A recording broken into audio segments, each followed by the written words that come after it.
Good morning. Bore da a croeso I cyfarfod Bwrdd Iechyd Prifysgol Cwm Taf Morgannwg. Hoffwn I estyn croeso canes I bawb sy'n gwylio heddiw. Good morning. Welcome to Cwm Taf Morgannwg University Health Board's meeting for November. I would like to extend a warm welcome to all who may be observing the meeting today. As you know, due to the continuing restrictions because of COVID-19 in respect of public gatherings and essential travel, we are broadcasting today's meeting on the board live, providing the opportunity for anyone with internet access to observe in real time using the link that was shared through various channels prior to the meeting. So a very warm welcome to all those who are joining us in that way today. Colleagues, I'm afraid I need to start on a very somber note. As we know, we have lost colleagues in recent weeks as a consequence of the pandemic, and we all grieve the loss of those colleagues, and all 12,000 staff in this health board stand shoulder to shoulder with the families of those who have died and with their colleagues. We feel this really deeply, of course. We've worked with the bereaved families on their preferred way of communicating their individual tragic news, and as you will be aware, a tribute was paid to Mark Simons by way of a 1-minute silence on Monday morning this week, and details of Mark's life and the loss that colleagues feel is available on the website. And we will also be reflecting on those we have lost as part of the staff gratitude event in December. So our thoughts, as always, are with those affected by these tragic losses.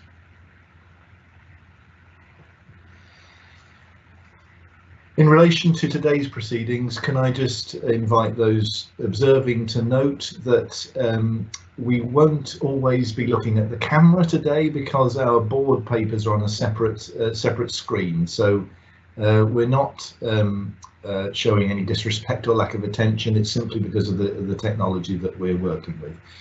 Also, we will programme a very short break at around 11 o'clock and again at 12 o'clock if we're still in session, just to give people a chance to have a break from the screen.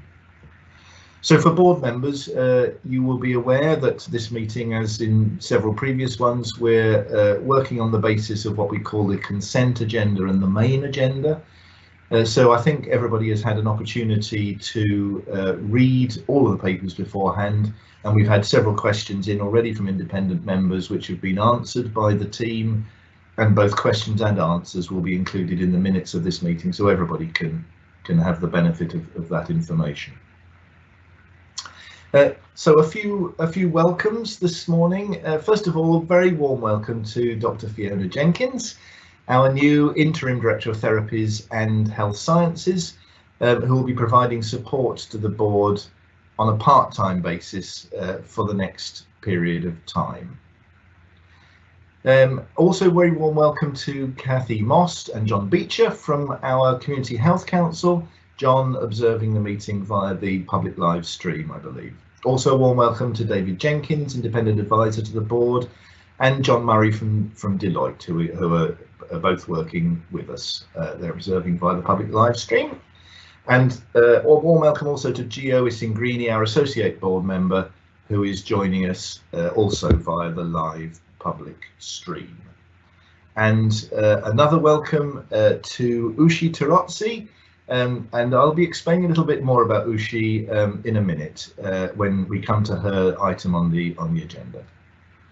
And then in terms of those were welcomes, in terms of an impending departure, I'm reminding colleagues that this is Paul Griffith's last public meeting. Paul, our independent member for finance, his last meeting before he's due to retire at Christmas. We've all expressed our thanks, I think, to Paul already, and we will do so again before he leaves. But Paul will leave a big gap in our membership. His contribution has been exemplary, not only to this health board, but in other public appointments that he has held previously. the recruitment to replace Paul is now already well underway. So that's really just by way of preamble, colleagues. We move now then to the agenda. Apologies for absence. I've got one in front of me, Olive Francis from the Community Health Council. Also, I'm aware that Kieran Montague, one of our independent members, has got a bit of IT problems this morning, and he is joining us via the live feed, but will be feeding in questions, I think, as we go forward. I'm not aware of any other apologies for absence. I'll just pause in case there are any that I'm not aware of. Thank you. And then declarations of interest. Again, I've not been notified of any declarations of interest prior to the meeting, except perhaps Fiona, I think perhaps you wanted just to explain your position. Yes, thank you very much, and thank you for the warm welcome to the board, and I'm really pleased to join you. But as you'll see by my background logo, I'm also sit on the board of Cardiff and Vale University Health Board, so I want to declare that I am an executive member of both boards, but delighted to be part and parcel of yours today. Thanks very much, Fiona. We're delighted to have you too. That's lovely. So colleagues, are there any other declarations of interest that anybody wishes to make in relation to any item on the agenda? I'll just pause to give anybody a chance to do so.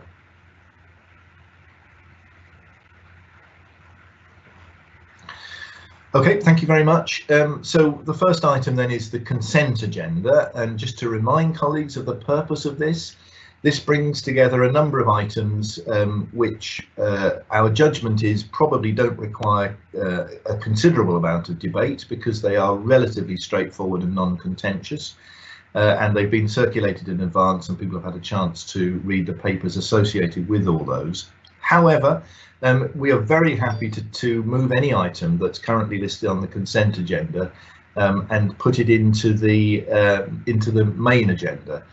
So I will just pause just to give anybody a chance to request to take any item from the consent agenda into the main agenda. Are there any items that people would like to move?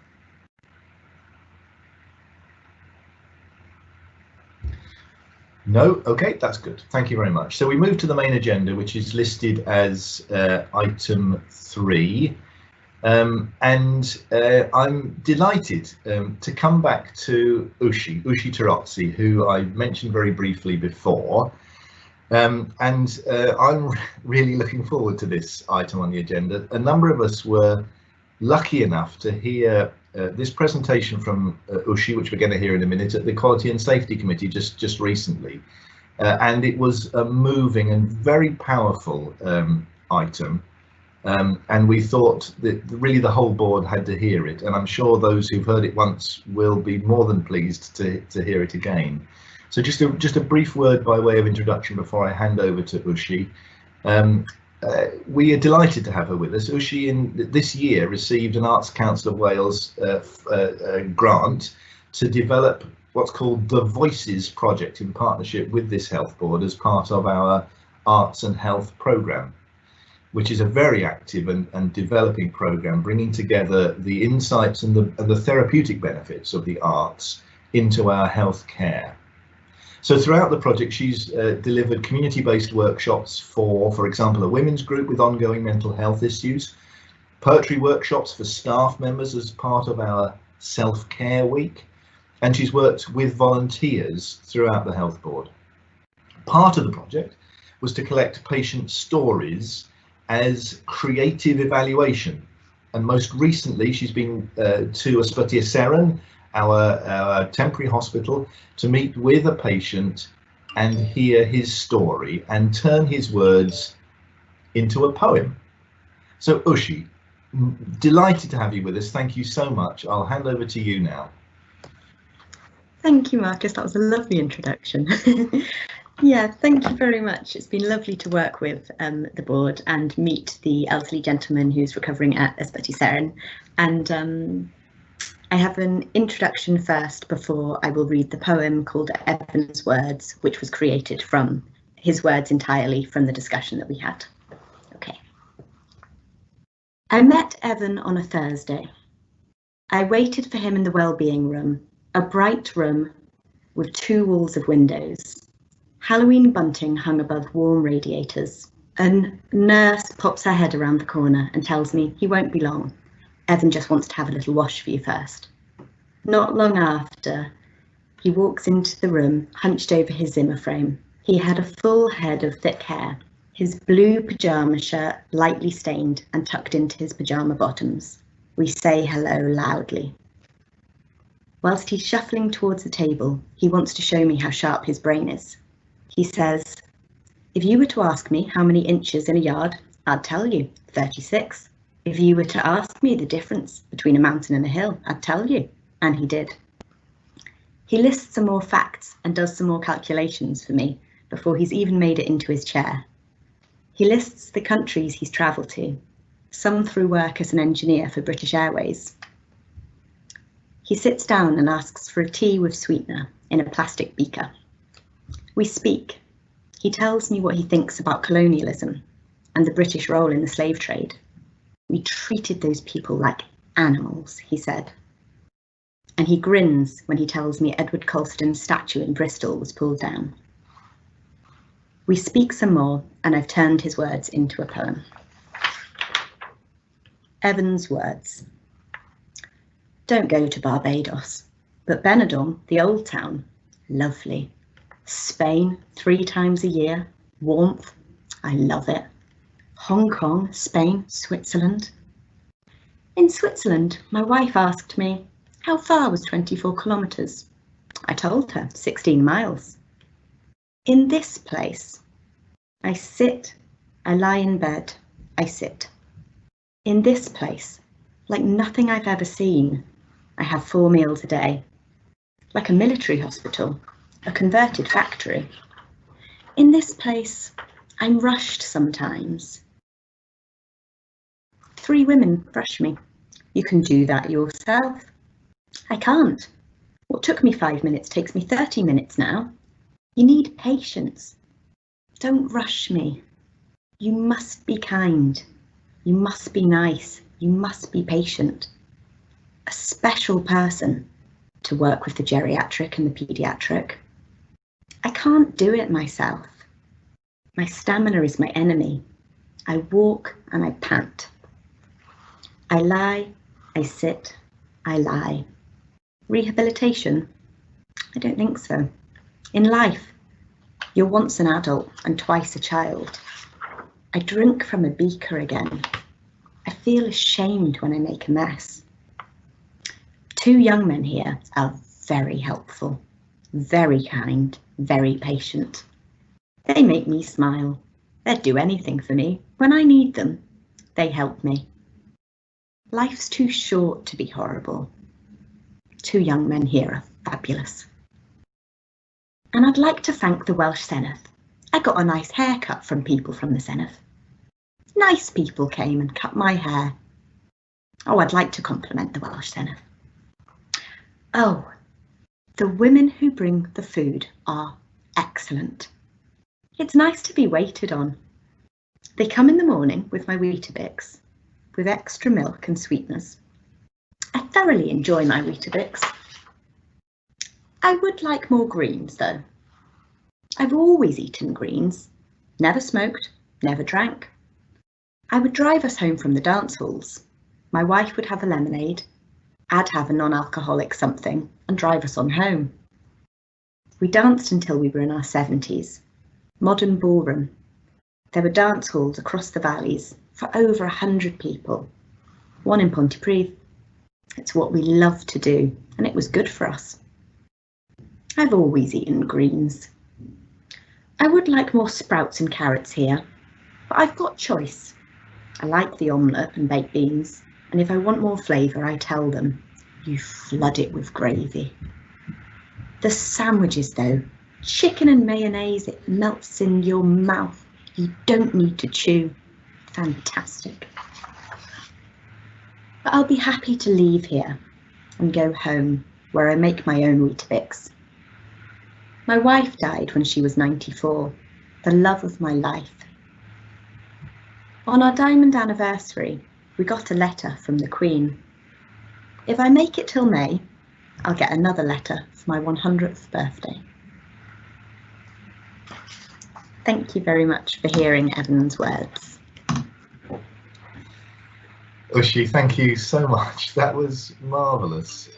I know from when you read this out in the committee meeting the other day, there were several people who weren't embarrassed to say that they had to wipe their eyes after listening to that very, very powerful account.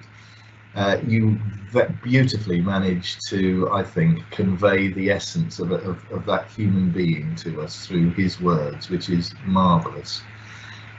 And colleagues, we have, as you know, we have these patients' experience stories, as we call them, often in board and committee meetings, and usually towards the beginning of the meeting, as a way, really, I think, of grounding our discussions in the reality of what we're here for. We are here for people like the gentleman whose words we've just been hearing.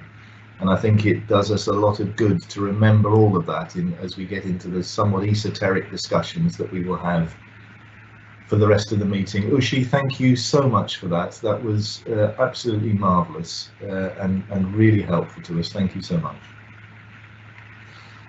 Right, colleagues, from that down to the slightly more mundane. So let me just take item 3 on the agenda, matters arising that are not addressed on the action log. Are there any issues anybody wants to raise in this item that arise from the minutes of the last meeting that haven't been covered in the action log? Again, I'll pause briefly.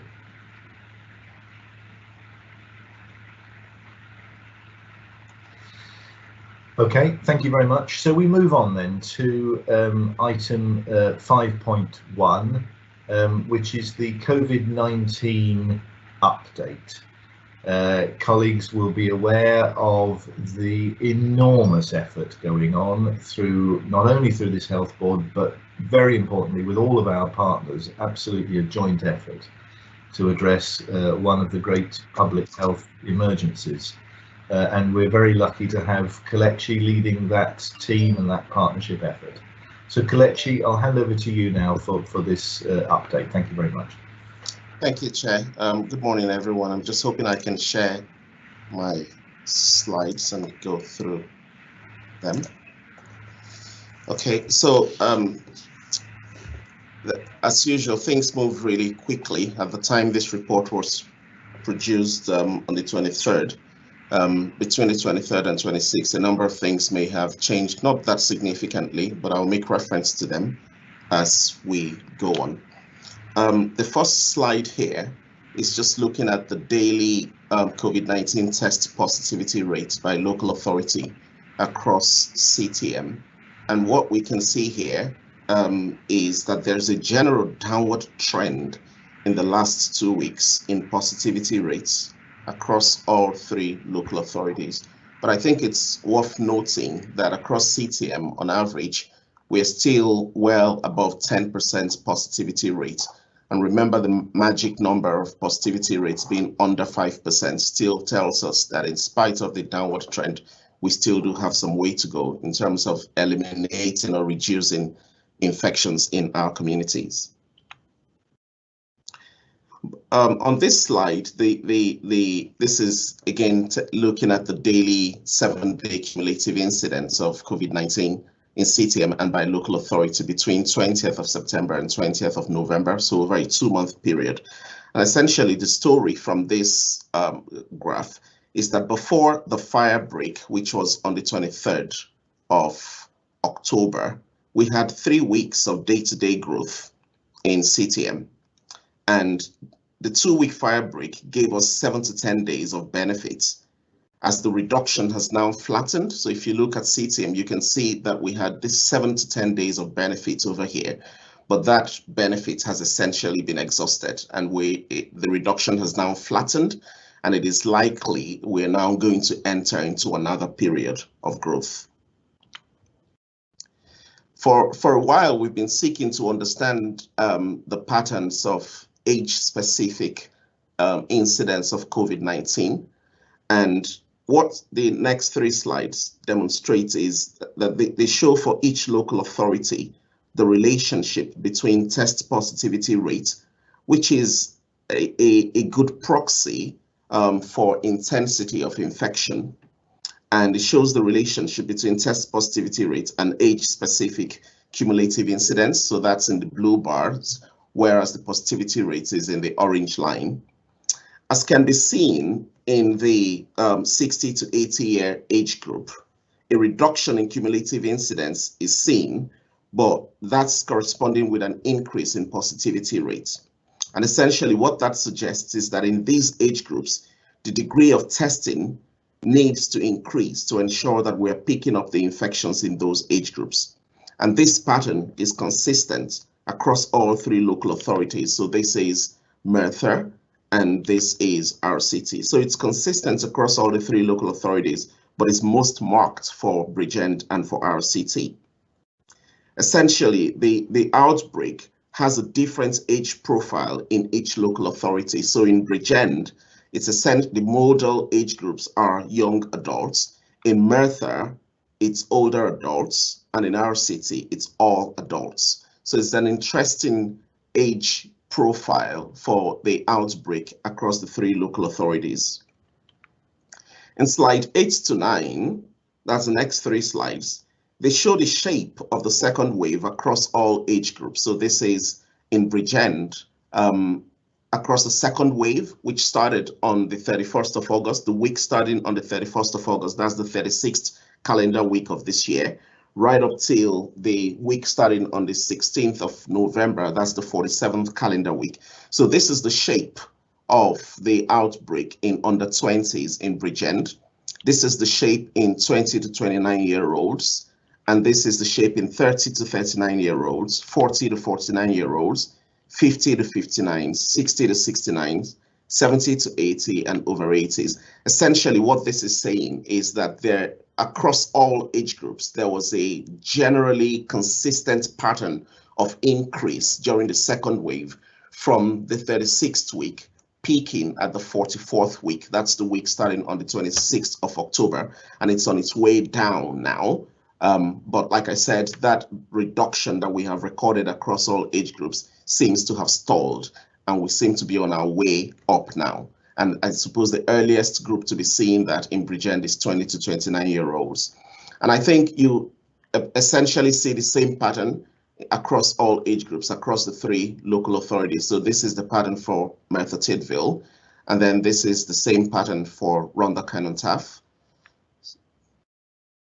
Now for a focus on what's going on in our hospitals. So this is essentially looking at 14-day growth curve for community-acquired infections in Cwmtaf Morgannwg hospitals, and it shows a negative growth of -6%. But this captures the impact of the fire break. So a more recent growth period would be less negative for the reasons that I pointed out earlier. So this is looking at the last 1 month, but it's a 14-day exponential growth that is negative, which is positive, which is good news. When I mean positive, not in the quantitative term, it's good news that it's on a downward trend over the last 1 month. But like I said, that's only capturing the impact of the fire break, that 7 to 10 day benefits that we got from the fire break. And that is looking to be exhausted now. If we looked at this curve, perhaps in the next 1 week, we will probably see it flattening and beginning to go up. So perhaps there's not a huge amount of consolation right here. And this is the 14-day growth curve for healthcare acquired infections in CTM hospitals. Again, it shows a negative growth of -13%. This captures both the impact of the fire break and the fact that the hospital outbreaks, though not over, are not in positive exponential growth. A more recent growth period is likely to give a similar picture here. And this is the 14-day growth curve for critical care admissions in CTM. And again, it shows a negative growth of -5%. The next 2 slides, the next number of slides will look at the hospital outbreak. So following 10 days, when there were no new cases, so this is looking at the Royal Glamorgan outbreak, there were no new cases between the 16th and the 25th of October. RGH had another wave, if you like, of healthcare acquired infections, predominantly affecting wards 19 and 12. This second wave appears to be at best stable. That's perhaps the right word to describe it. And in the next 3 slides, looking at the outbreak in POW and in PCH, again, they show a reducing trend, at least visually. It is worth noting, however, that our outbreak risk assessments still classifies these outbreaks as deteriorating because we use a very, very conservative set of criteria to assess the outbreaks. It is now clear, however, that our criteria needs review and possible differential weighting to more accurately describe the status of each of the outbreaks.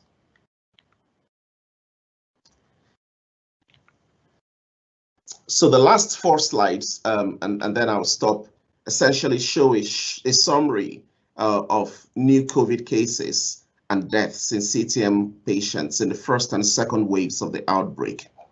And there are 3 key lessons just to crystallize from these slides. One is that hospital deaths from COVID follow the trend of, but lag new cases in hospital by about 1 to 2 weeks in district general hospitals. We always knew this, but this sets it out very, very clearly in a very visual manner across the 3 district general hospitals and community hospitals. So deaths lag hospital new cases by 1 to 2 weeks. In the community hospitals, this association is not evident, and I think that's simply because of the way we utilize the community hospitals. Compared to the first wave, new cases in CTM hospitals were higher during the second wave in PCH and POW, but probably similar in RGH. And generally, for every new 3 to 4 cases in hospital, 1 death follows in 1 to 2 weeks.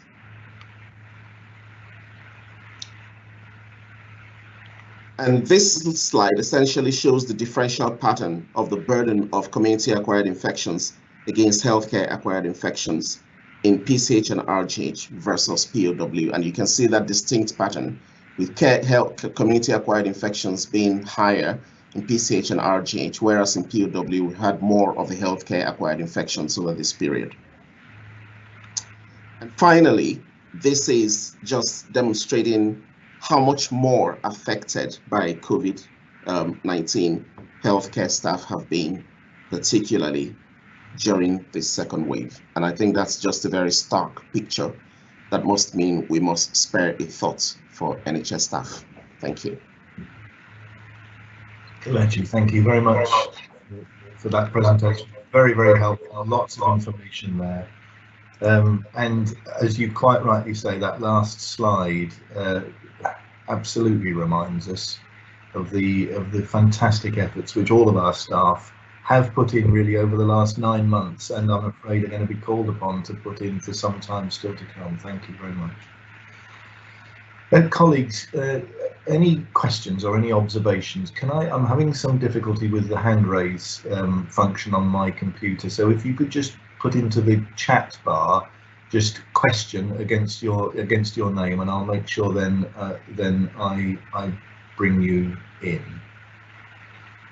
And whilst we're just giving people a chance to do that, Kelechi, very interesting, that sort of lag effect, what's happening in POW as compared with the other 2 hospitals.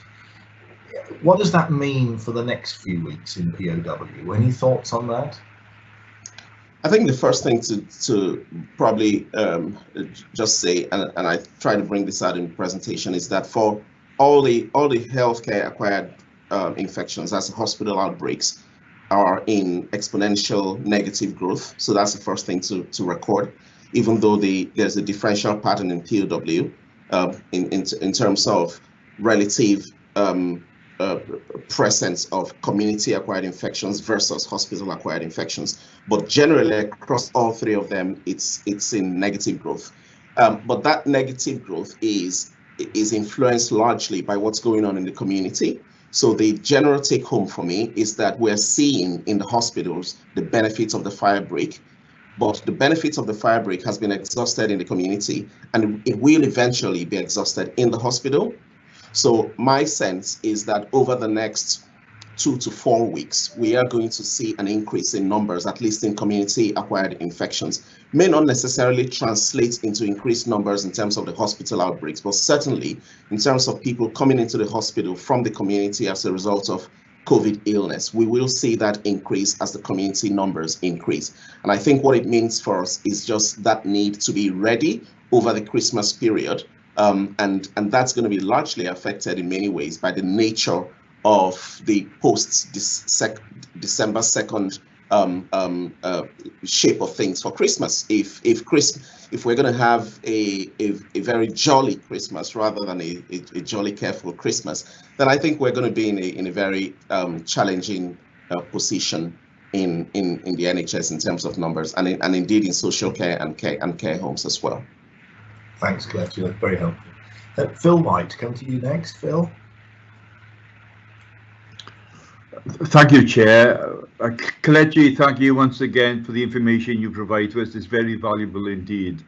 And I'm just really struck on this last slide, Kelechi, regarding our staff in the NHS, and Mark has said rightly so. And you know, just looking at that dramatic peak really from the 22nd of October up to the fire break, and then we seen it came down as a result of the fire break. But alas, I guess we're going to see that go up again quite soon. I don't know what more we can be doing, what we're already doing, Kelechi, but if we can, that would be great. But it's also a reminder of how we must protect our staff, not just in Morgannwg, but across the NHS as well. And what reassurances, I guess, if we can provide to our staff that we are doing everything possible, and hopefully that the vaccine is around the corner, and that might make that big difference, trying to alleviate some of that fear, I guess, some of our staff have. Yeah, you are absolutely right, Phil. I think I wouldn't hesitate to say that I've always thought that the vaccine is going to be the end game. But there's a difference between an efficacious vaccine and an effective vaccine. We can have a vaccine that is 100% efficacious, but its effectiveness depends on uptake.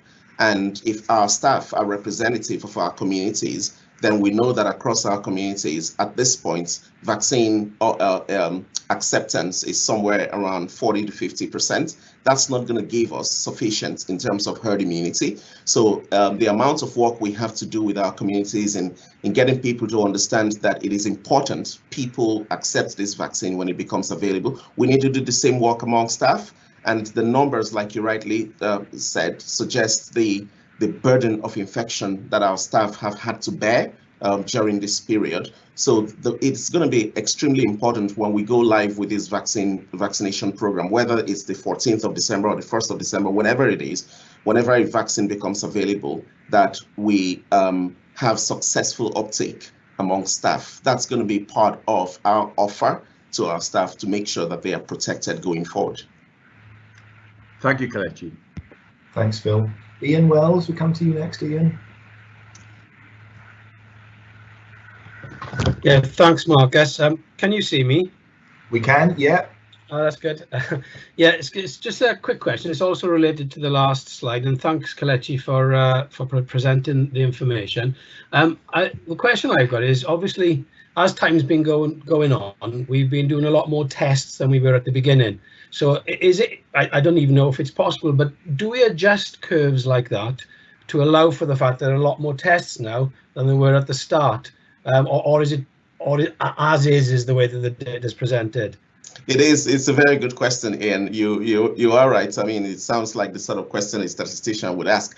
Have we adjusted for the impact of more testing? Of course, you are right to highlight that during the first wave, national testing policy was very different from the testing policy in the second wave. So we've tested more staff. We've had outbreaks in hospital. As a result of that, we've tested more staff. But I think another way to look at it is, why do that adjustment? Because what the adjustment will do is that it will hide the fact that you weren't testing enough in the first wave. You've tested more in the second wave, and therefore highlighted more infections. So there were infections that simply went undetected because we weren't testing them in the first wave. So in a way, it obviates the need for that adjustment, even though a statistician would want to do that adjustment. But clinically, I wouldn't advise that adjustment, but it's a very good question to ask in terms of understanding that impact. The bottom line is that staff were affected significantly. We detected more of those in the second wave than we did in the first wave. Okay, thanks, Kelechi. Thanks, Ian. I can't see any more questions from colleagues. Colleagues, we're asked to note the update, and I guess we're all very happy to do that. And again, Kelechi, just to thank you and all the teams that are working with you in your work on this. It is, I guess, unrelenting. And we're all very grateful for the fact that you are also unrelenting in your response to it. So thank you very much for that. Thank you. Thanks, colleagues. We'll move on then to item 5.2 on the agenda, the Regional Partnerships Winter Planning and Preparedness Plan. Alan, I hand over to you.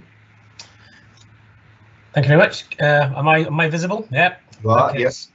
So it's a little bit of a double act between myself and Claire. The paper and the accompanying winter protection plan spell out in some detail how we as a health board and as a region plan to tackle the challenges of the coming winter. We began producing our draft winter plans back in August, as in previous years, through our new integrated locality groups. These plans were augmented through September and very much aligned to the Welsh Government winter plan that was published in the early part of September, and we've been refining it ever since. The key aims of the plan are set out on page 2 of the report, and I won't go through that, you will have read it, but it is our belief that from a health board and from a regional partnership basis, that this plan addresses the challenges of the coming winter. The health board components of the plan were in fact incorporated into the Q3-Q4 submission that went into Welsh Government, and you as a board have already seen and were approved several months ago. Welsh Government has provided some significant funding for the plan in several tranches that we've had to make bids to. The first was about £1.5 million for discharge to recovery and assess schemes, predominantly within our local authority social work and social services areas. £1 million for ambulatory emergency care, or same-day emergency care, as it might be described, which is predominantly within the front doors of our 3 district general hospitals. £500,000 for contact ahead, which is a new service which will be coming on stream probably in Q4 and is very similar to the CAV 24/7 that they have in Cardiff, and £200,000 for a pilot 24/7 primary care scheme, which will be establishing in Ysbyty Cwm Rhondda with GPs from the Rhondda cluster. That has, however, been augmented by significant amounts of funding from the Health Board to the tune of £7.5 million, which means in total there is over nearly £11 million being deployed into winter planning over the course of the winter, which is substantially more than we've ever done before. You can see how that resource is deployed on page 8 of the Winter Protection Plan, and in further detail in relation to that which exists at the integrated locality group level. Welsh Government have been pretty content with the submissions that we've made against the funding bids and have received the winter plan from ourselves, the region. We do, as I say, have multi-agency plans at ILG level that contain the sorts of schemes that we expect to run with our local authorities, and also with the voluntary sector, with £500,000 being deployed to the voluntary sector as part of a winter plan. And I know, following RPB conversations, all 3 local authorities and all 3 voluntary sector umbrella bodies have been very content with the way in which the process has been made, such that we have integrated plans at locality level. The Winter Protection Plan has been through several board subcommittees, the most recent being the Partnership and Population Subcommittee on Monday of this week, which was noted and approved by that subcommittee, and it also was approved by the RPB, and there are a number of people who sit on the RPB on the board today, and was then submitted, as was required, through to Welsh Government. It is, however, a plan. And as part of activating the plan, there are three issues for me which are of absolute necessity. The first is that the plan relies in many cases upon workforce, and we know that our workforce, as we've just been talking about, and as we move forward, is pulled in a number of different directions. We are taking active work in terms of recruiting further parts of the workforce, and also use of agencies, banks, and other sorts of things, not just within the health service, but also within the 3 local authorities. Prioritising that, if we don't be able to get the workforce, and making sure we've got the right impact is going to be important, and then we'll be running that through our integrated locality groups, reporting through to the executive team. And finally, the sort of points that Kelechi was making in relation to where COVID actually takes us and the forecasting as we go forward. We've got some very detailed forecasts in relation to what that means in terms of need for intensive care beds, in relation to oxygenated beds within our district general hospitals and beyond, and the fact that we have our capacity at Ysbyty Seren, which we just heard about at the beginning of the meeting, is really very important, and we're tracking that on a live basis to make sure that we're able to cope with that. But I'll go back to the fact that workforce is a key and significant issue for us. I could go on for a long time, Chair. I just wanted to pass over to Claire to see if there's anything that I've missed within the presentation, Claire. Thank you, Alan. And as ever with our double acts, whoever speaks first covers off all of the key topics. I think that you've the one bit that I would like to flag that is, I think, particularly pertinent is around measurement of the impact of the schemes, and so we've set up probably a stronger piece of work than we have previously done on making sure that through planning colleagues and performance colleagues we are tracking the impact of these schemes. Now, we all know that can be incredibly challenging in terms of how we measure the impact of particular pieces of work when all of them are looking to contribute to avoiding admissions into ED and keeping people safe at home. However, we are looking to do that in a much more robust way than we previously had. The level of investment that we're making is such that it would be remiss of us not to. And we do want to make sure that we understand and can learn from this for future years and look to see which of the impacts, which of the schemes which we may wish to continue through the year and not just for winter. Thank you both very much. That's very, very helpful indeed. I mean, this is clearly a massive exercise, isn't it? I mean, the winter pressures in the health service are always really tricky to deal with. Overlaying on that a global pandemic is well, without precedent, really, isn't it? So thank you very much for the plan and for all the work that's gone into it. And as you say, Alan, plans are important. Then there's reality to deal with, isn't there? Which we're bracing ourselves for. Thank you, Jane Sadgrove. I'll come to you first, Jane. Thank you, Chair. Mine is really a comment rather than a question, and it relates to the points around workforce. Our staff are under enormous pressure. We already had quite a lot of vacancies, and put that together with the impact of COVID infection on our staff, as seen in Kelechi's graph. It just highlights to me yet again the pressure our staff are under. That's also reflected in the highlight report from the People and Culture Committee, which we'll come to later on the agenda, where we actually flagged to the board that all these pressures on our staff and the numbers of staff that we are able to deploy onto wards continues to be a real issue, that we are looking to do all we can by way of recruitment, including overseas recruitment. But we remain challenged and have to be really appreciative of the work that our staff are doing and helping us to deliver this plan. So a comment, recognising where we are. Jane, thank you. Maybe Hal, you would want to come in on this, because so much of this does resolve around the people who work in the health board, and I know there's an enormous amount of work that you and all of your colleagues have been doing too, Is there anything you wanted to say really about what we're doing to maintain, sustain staff resilience through the coming months? I'm really sorry, I was about to come in, Marcus. Somebody in the house next door to me, I'm working from home today, has just started drilling into the wall. So if that happens while I'm talking, forgive me. Yeah, so absolutely, it's a huge challenge for us, and it's a challenge across Wales. So I met with workforce director colleagues across Wales earlier on in the week who are experiencing some of the same issues.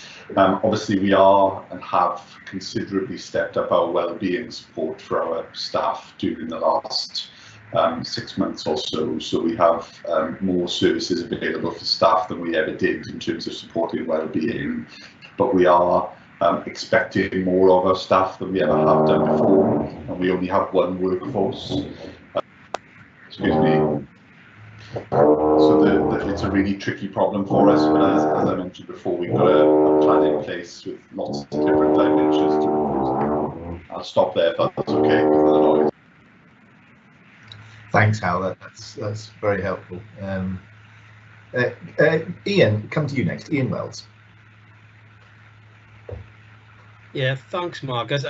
Mine's a comment as well, really. So there's a lot of hard work gone into this planning, I think, and it's really needs to be commended, I think. There's one particular thing I wanted to point out, because quite often of its nature and the way that health happens in populations and so on, the health service quite often is reacting to events. So loads and loads of people get ill, so we have to pull all the stops out to deal with all those people getting ill. And there's one thing in our plan that really, I think, is interesting, and that's the population segmentation and risk stratification pilot that's been taking place. And I suppose it's an attempt really to try and anticipate things and target our interventions before they happen, and to sort of it's sort of turning the thing on its head, if you like, in order to try and alleviate the situation. And I'd really like to commend that, and I'd really like to see that project going further. I think it's a very commendable project, and something I think is the way we should be going. So just a comment really from me. Thanks, Ian. That's very helpful, and glimmers of how we get out of this repeated cycle of winter crisis, isn't it? That's really useful. Yeah. Colleagues, I can't see any more questions coming in. So again, thank you for everything you're doing. I think the winter, in a way, brings out the best and the worst in the health service, doesn't it, in many respects? The best, because the efforts that staff put in, the professionalism, the kindness that we see from our staff under exceptional pressure day in, day out, is marvellous. The worst, of course, is that we will probably have situations where patients are waiting longer than they should, waiting in emergency departments longer than they should, having to move between wards because of the pressures on the bed. So both the best and the worst, I think, in that. But planning is essential if we're to get through this. So thank you all very much. Colleagues were asked to note the plan, which I'm sure we're very happy to do. Thank you very much. We move on then, colleagues, to item 6.1, which is an update on all the work going on in maternity services. Greg, I hand over to you. Thank you. Thank you very much, Chair. And so just a few highlights I'd like to draw out of the report, if I may. So during this second resurgence of COVID, the maternity improvement team have continued to work through delivering the improvements, and I'd really like to formally thank them for continuing to do this up against a really tricky operational position. So you will see in my report that the majority now of the original RCOG recommendations and the previous recommendations from the internal report are near complete, so 59 out of the 79. Clearly, the challenge now is to ensure the sustained improvement of these actions, and we have quite an extensive internal audit assurance plan, which we've been following really since the beginning of the journey, to ensure embedment of actions. The remaining recommendations are largely now focused around leadership and culture, and if I may, just a minute or so around the work of both. So you'll recall we as a health board commissioned some external support for both the culture and the leadership work pre-COVID first phase. Sadly, that stopped for several months, and the leadership component of that work has now picked back up, although mostly virtually.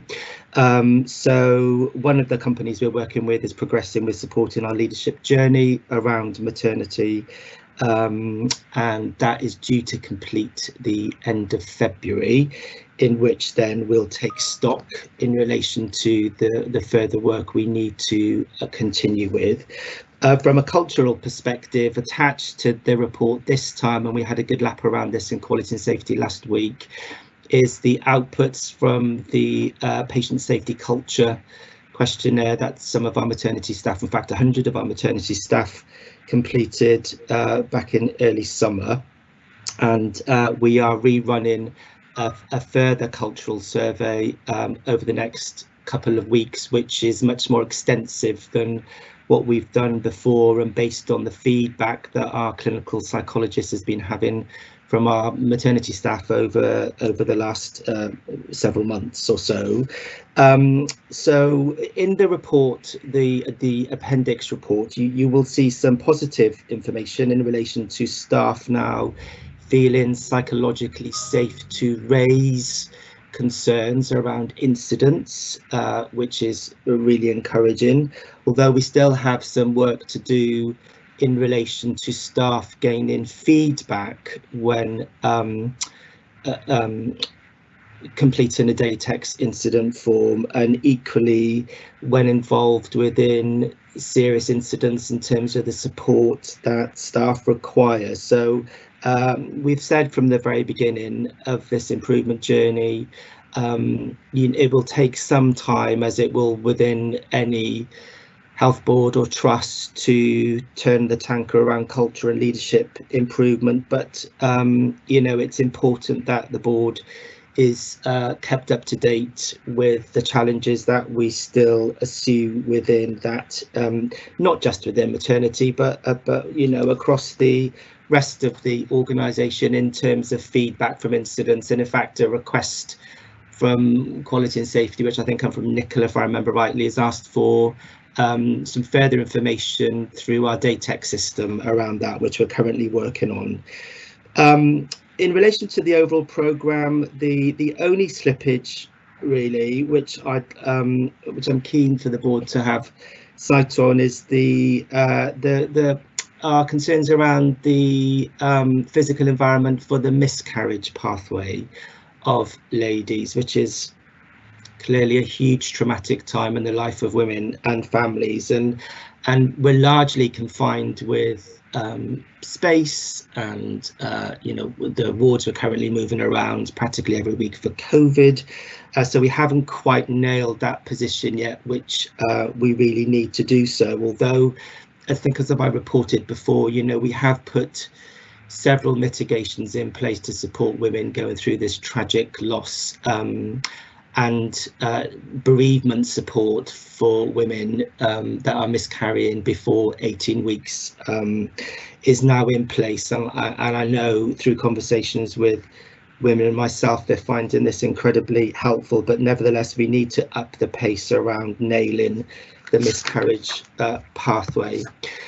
From a clinical reviews perspective, so the first category of maternal morbidity is now complete, and those individual letters, so 25 of those letters, were sent to women a week ago last Monday, and we've had 3 women so far asking for further information around the review, so less than what we thought and what we'd anticipated, but nevertheless we'll progress now with ensuring these women are provided with the full clinical review, obviously aligned to the work with IMSOP. From a serious incident perspective, there's lots of detail within the report this time on page 12 and 13. The team are continuing to work through the backlog, and of course the challenge is always not just addressing the backlog, but addressing, you know, the current SIs we have going through the process currently. So a risk stratification exercise has taken place. You can see the categories within the report. Pleased to report since the 12th of October, which is the date you will have in your report, the team have worked through a further 10 backlog, and we're obviously keeping women and families updated with that piece of work. And just finally, we've now appointed a neonatal improvement director. So you'll recall at the last update, the neonatal service undertook a gap analysis against the RCOG recommendations, of which there were about 30, if I remember rightly, and around 12 or 13 are being governed through the scrutiny of IMSOP, and which was agreed with IMSOP, and the remaining through our normal governance routes. And Nick has agreed to take on the SRO responsibility for neonatal improvement. I will continue with the SRO responsibility for the maternity improvements. Both will be governed through the current Maternity Improvement Board. And I'm not sure, Chair, at this point, whether Nick wanted to come in around neonatal. Thank you, Greg. Thank you, Chair. I don't think there's anything particular. I think the cultural issues are shared by both of the teams, and perhaps we need to work together to ensure that we integrate those, because of course, to deliver safe care to mothers and their children, it's that integration of care that is so important. And part of the reason that I've taken over the SRO role for the neonatal work, as well as taking pressure off Greg during a long and hard and challenging leadership journey on that, is to ensure that actually the medical teams involved, particularly around the neonatal care, that we're supporting those and ensuring that we're bringing in best practice in all areas. But I think you've summarised the issues already, Greg. I'm happy to take any questions. Thank you both. Very helpful, and Greg, I think particularly encouraging to see the progress on the miscarriage service as well, because that has been a really troubling area, hasn't it? And we saw yesterday, I think, a major study that Imperial carried out on the impact of miscarriage, just reminding us really of the complexity, the seriousness of this, not only for women but also for partners too.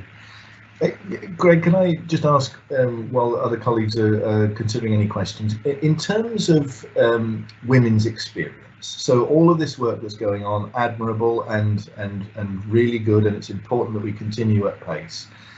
What is happening week by week in terms of of women's experience of the actual care they're receiving? Can we be assured that that is now where we would want it to be?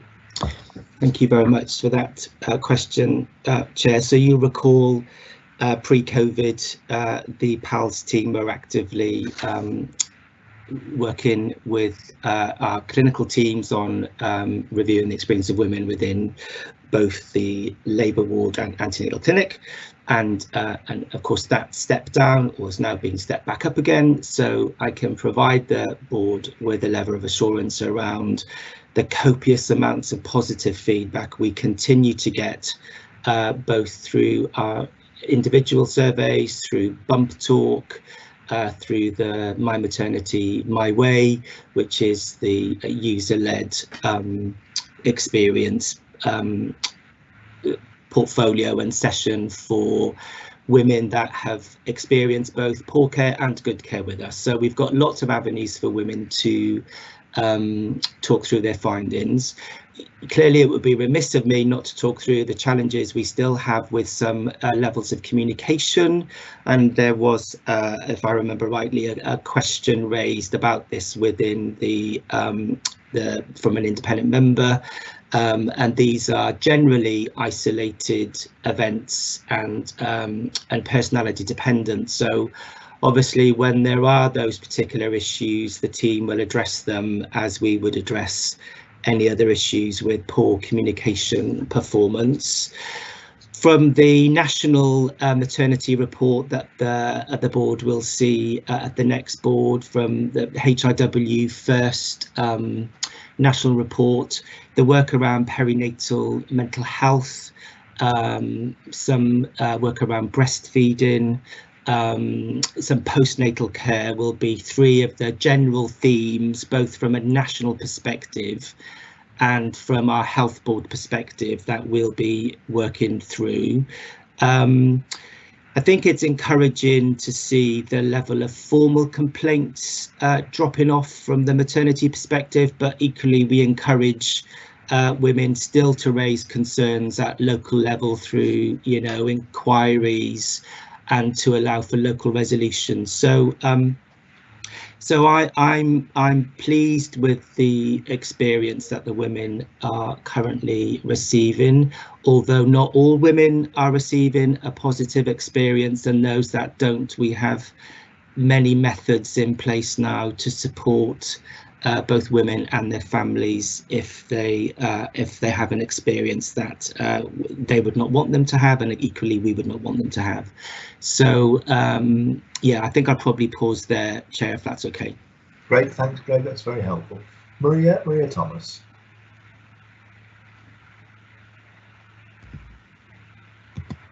Thank you, Chair. I just wanted to make a comment, really, and it's in relation to the level of scrutiny that is being undertaken both at the Maternity Improvement Board and at the Oversight Panel in respect to some of the issues that Greg has raised today, and that's around slippage, make-safes, and the improvement work on caesarean section rates and induction rates.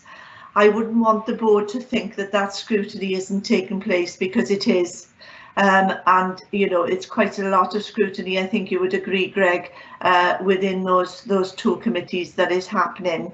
So I can give assurance to the board that, you know, the improvement work is ongoing. There's still a lot of work to be done. The women's experience work, as you quite rightly brought up, Chair, is being very well supported by Kath Broderick, who sits on the oversight panel, and you know, there are headways, and you know, you'll see from the report that, you know, the recommendations from the RCOG, a significant amount of them have been made, but been met. Sorry, but I would just like to make the comment that, you know, the amount of scrutiny that takes place is quite significant. Thanks, Maria. That's very helpful. So, Greg, thank you very much. We are, I think, content to note the report, and this is something we will be having reports on, I'm sure, every meeting for the foreseeable future. So, thank you very much indeed. That's great. Thank you. Colleagues, I'm going to propose we just take a short break now, so let's give us a rest from looking at the screens.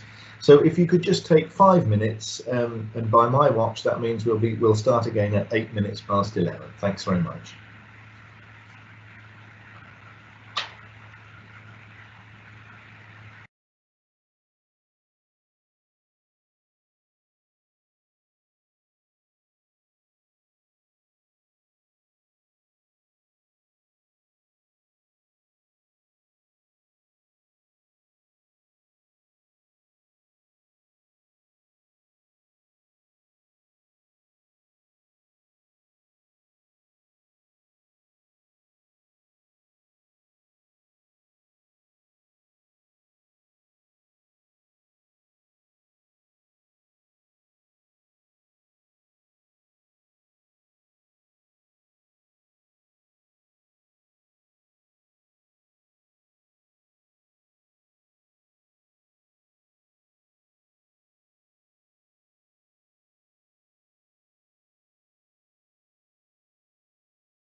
Right, colleagues, thank you very much.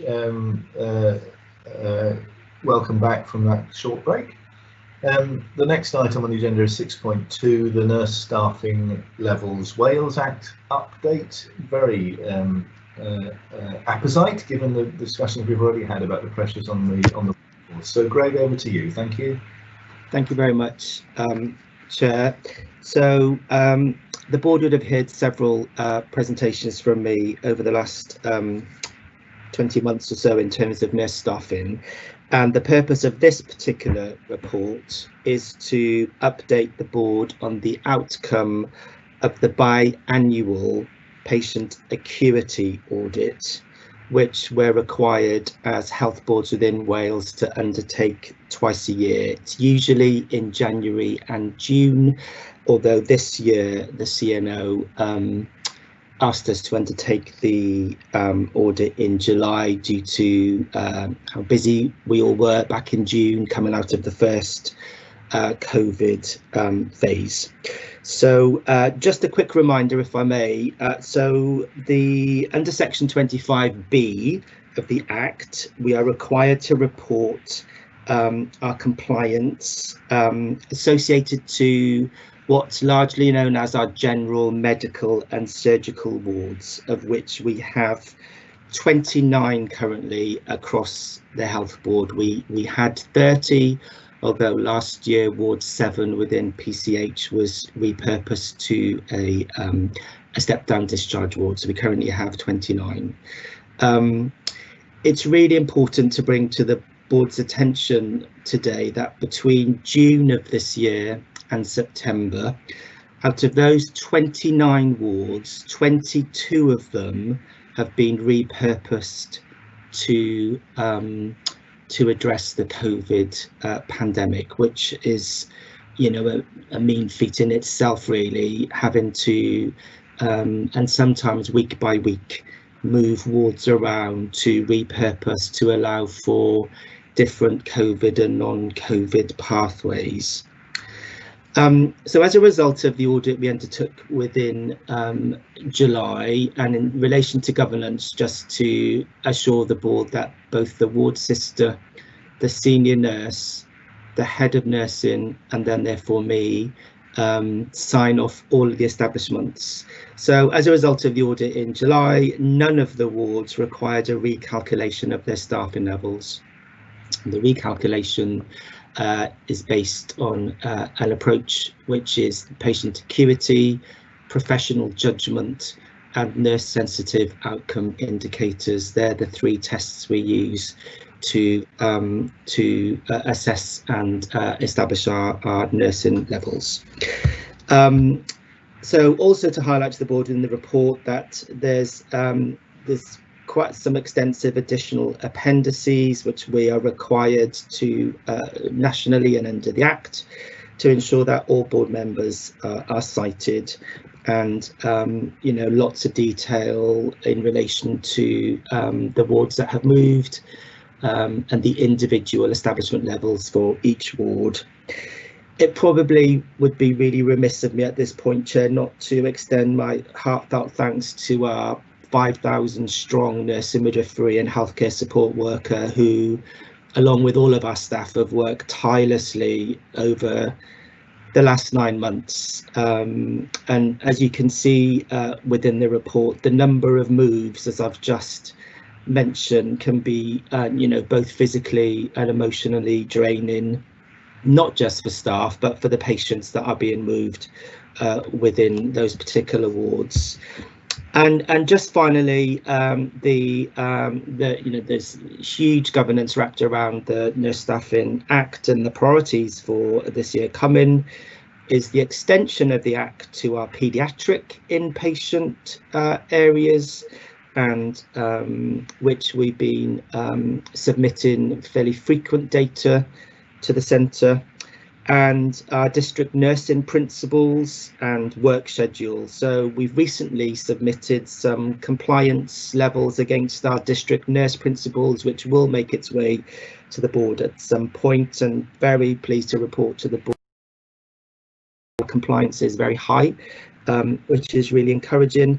And finally then, there will be a national rollout of the national system, which will allow boards to have more visibility of the actual against planned staffing levels for each shift.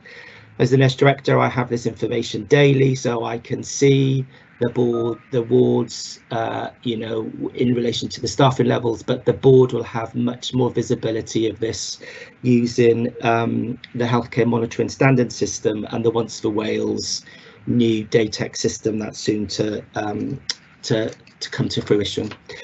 No other comments from me, Chair. Thank you very much. Greg, thank you. Very helpful report. Colleagues, we're asked to note the report, which I guess we are all happy to do. Thank you very much, Greg. Thank you again. Thank you. We move on then, colleagues, to item 6.3, the safe, sustainable and accessible emergency medicine and minor injury and illness services for the people of Rhondda, Taff, Ely. Nick, over to you. Thank you, Chair, and members will have read the paper, I'm sure, and this describes, of course, the context following the board's decision in June 2020 to support the long-term delivery of emergency medicine services through that 24/7 model of delivery at RGH alongside the departments in Prince Charles and Princess of Wales. And there are a remaining 3 elements of work to ensure that this is sustainably landed within the wider health board. Firstly is around the continued work on workforce, predominantly but not exclusively around medical workforce in RGH. And we've made significant progress in sustaining and providing continuity of medical workforce within those within that area. This has been partly through a successful recruitment, but also through managing the more temporary workforce to provide greater continuity in terms of shift cover. And that work is ongoing, and the paper proposes that we now pass that work down rightly to the ILG, the Integrated Locality Group, in order to manage that on an ongoing basis. And of course, a need for the 3 EDs, as they do, to learn from each other in supporting changing roles, increasing use of senior nurse specialists and consultant nurses potentially, and the use of physiotherapists in delivering that model of care. So huge progress, and the safety risks that informed our concerns, seems a very long time ago now, but you know, a year ago, have now significantly receded thanks to the leadership and work within that team. The second part of the work is around the paediatric support, because members will not need reminding that we had proposed at one time as a health board to bring all paediatric care to Princess of Wales and to Prince Charles Hospital. But with that decision to provide 24/7 ED at the Royal Glamorgan was a commitment to provide appropriate paediatric support at the Royal Glamorgan site. That work is also developing, with a model of paediatric care becoming clearer and the need for beds to support the paediatric assessment unit. And again, we would now propose to devolve much of this work down to the ILG to ensure that there's the local ownership and leadership within the ILGs, but at this one in particular, needing the close working between Prince Charles Hospital and RGH. Both of those bits of work then become normal business of the health board, rightly so, and it's good to see that safe care emerging and being sustained. The last element described within the paper is the partnership panel, and the paper describes the expectation that we would hold the first of the partnership panels on the 18th of November, and indeed we did. And it was, for a first meeting, I think it was really good to see the commitment of local people giving up their time and wanting to contribute to giving us feedback on the model of extended planned emergency care within the RTE locality, which was the remit of the partnership panel at this stage. There was a focus on the connect-to-head system for EDs, which has been made necessary by COVID. But it was good to hear the feedback, to start talking about some of the potential flaws and wrinkles in the scheme that we hadn't considered, and to discuss how communication and engagement with the community would work. So early days in the partnership panel, but for me, the proof of concept that it is valuable to engage in this way and to receive that feedback was there. And I went away from that meeting really quite excited that there was a huge potential to engage with the community in a new and effective way. So happy to take any questions, Chair, obviously, but I hope that the paper is otherwise self-explanatory. Nick, thank you very much. That is very helpful and continues to be very encouraging, really, when you consider the challenges that we've had to work through. And as you say, all credit to those, particularly on the ground, who've been working this through. It's tremendous. I know colleagues are very keen on the partnership panel in particular in all this, because, as you say, it is really important, and it's also a bit novel, I think, for us to, as a health board, to be working in such close partnership with the communities we serve. So it's a really exciting development, I think, and I note that you're proposing to keep us updated on that particular element of this really quite frequently, which I'm sure colleagues will be very grateful for, to see how that goes. Colleagues, are there any questions that anybody wants to ask in relation to this? If not, then we're asked to note the report and agree 3 specific things which are set out there in the paper. Can I take it that colleagues are happy to agree them? Good. Nick, thank you very much for that, and we look forward to regular updates on that work. Thank you very much. Colleagues, we move on then. Item 6.4, the Organisational Risk Register. George, hand over to you. Thank you, Chair. So colleagues will be familiar with the risk improvement programme that we launched earlier this year. In response really to the joint review that we had by Audit Wales, HIW and a number of other audits, suggesting that we do need to strengthen our risk management systems processes right across the organisation. So this is the first time that you've seen the new organisational risk register. You'll recall that before we had a corporate risk register and we had individual directorate risk registers. So there's a huge number of risks here that wouldn't have been cited at board level before, and I want to emphasise that we are partway through a process, so you will have to bear with us, and we need to refine it a little bit further. Callie is going to join me in a little while because she's been leading on this work, and I think it's appropriate that she take you through the detail of where we've got to in that programme of improvement, and also the next stages that we go through. But there is still work to do, particularly in calibration of risks right across all of the ILGs and the other corporate directorates. And it should be noted that all of the risks within this organisational risk register of 15 and above are assigned to committees who do that detailed scrutiny. So that is starting to come through, and because of the number of risks, I'm very pleased to say that actually the risk register is forming quite a significant part of the committee's business now. So it is making risk being really part of decision making. So I'm for one very thrilled with the progress that we've made to date. Just before I hand over to Callie, you will see in one of the high level risks here about the opening of the Grange University Hospital. That's going to be an agenda item specifically for the board to follow, and a number of the other high level risks unfortunately are being posed as a result of the circumstances the organisation is in, being impacted by COVID. I also want to stress that we do have a gold risk register that is separate to this. That's around the specific gold command structure that we've got. We share that with all the independent members weekly, and feeds into this organisational risk register as appropriate. There are a couple of assurances that the board will be receiving around our risk management journey.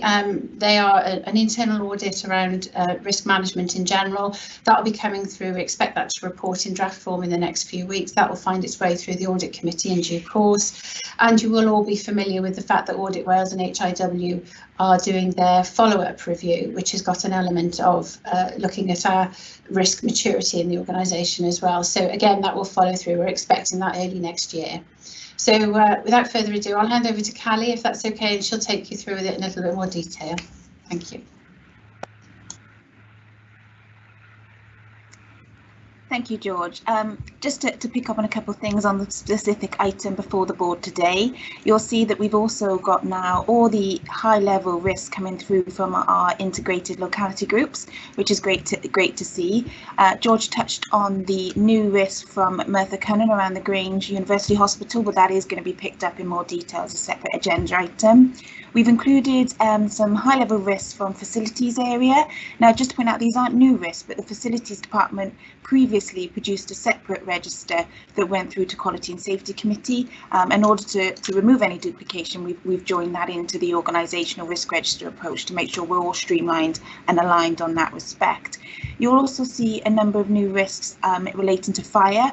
This is because we have quite a broad fire risk on our risk register. You'll notice that we have proposed to close so that we split them up into more sort of specific, more understandable and clear risks under fire. So there is a couple that have increased in that area.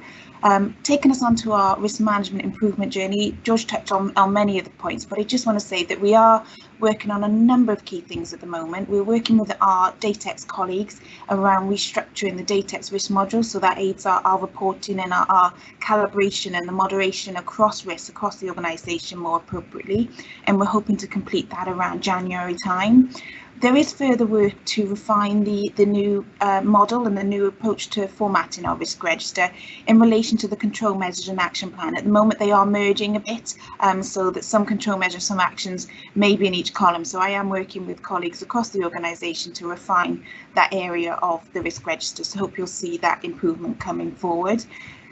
Working really collaboratively with colleagues across the organisation, within our ILGs and within our corporate functions, really seeing a cultural shift in risk ownership and people really embracing this new organisational approach to the risk register rather than the corporate risk register that we had in place previously. So that's really encouraging to see, and I want to thank colleagues for working with me on that.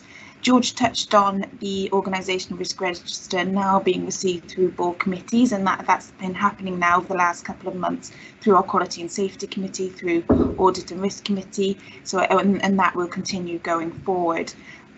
The other things just to pick up on, the Appendix 2 Risk Management Improvement Plan has been included. You'll see that there's, I've marked in green those areas that we've already completed and those then that we are progressing. We've commenced earlier than planned on the review of the risk assessment policy and the risk management procedure. So that's all in train and working forward.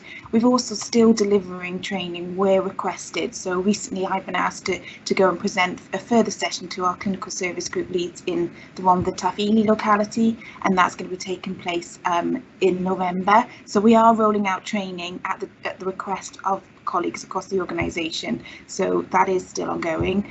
There hopefully will be another planned board development session earlier in the year to again look at our risk appetite further and our tolerance levels, which also will again help us calibrate the information that comes to board in respect of our organisational risk register and the information that you are required to see at board and what goes to our board committees.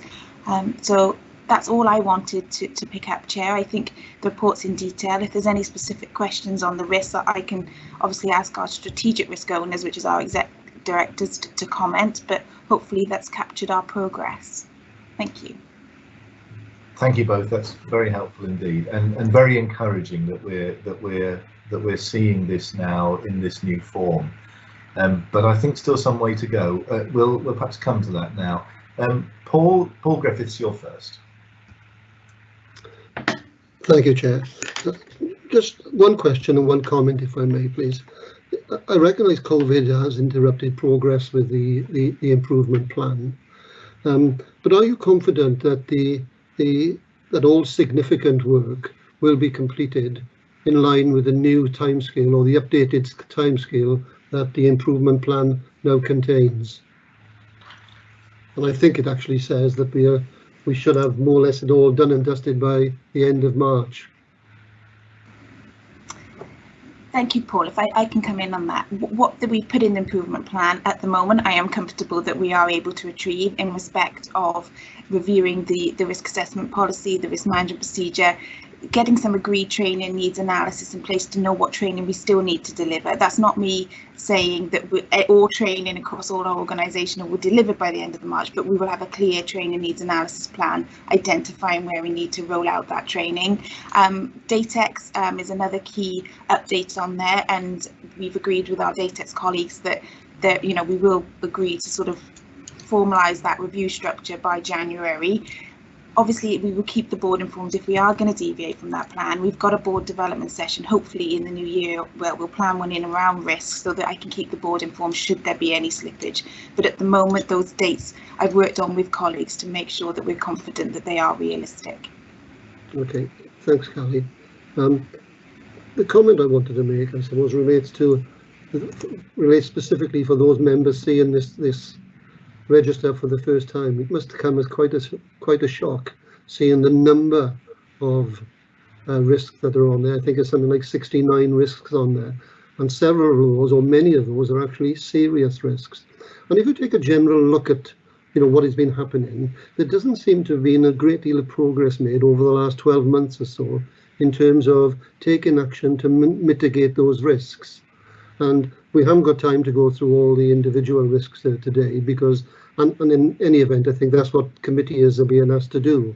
But I don't know whether you've got any reassurance you can provide that work is ongoing to actually take the actions necessary to try and reduce those risks to a more manageable sort of level.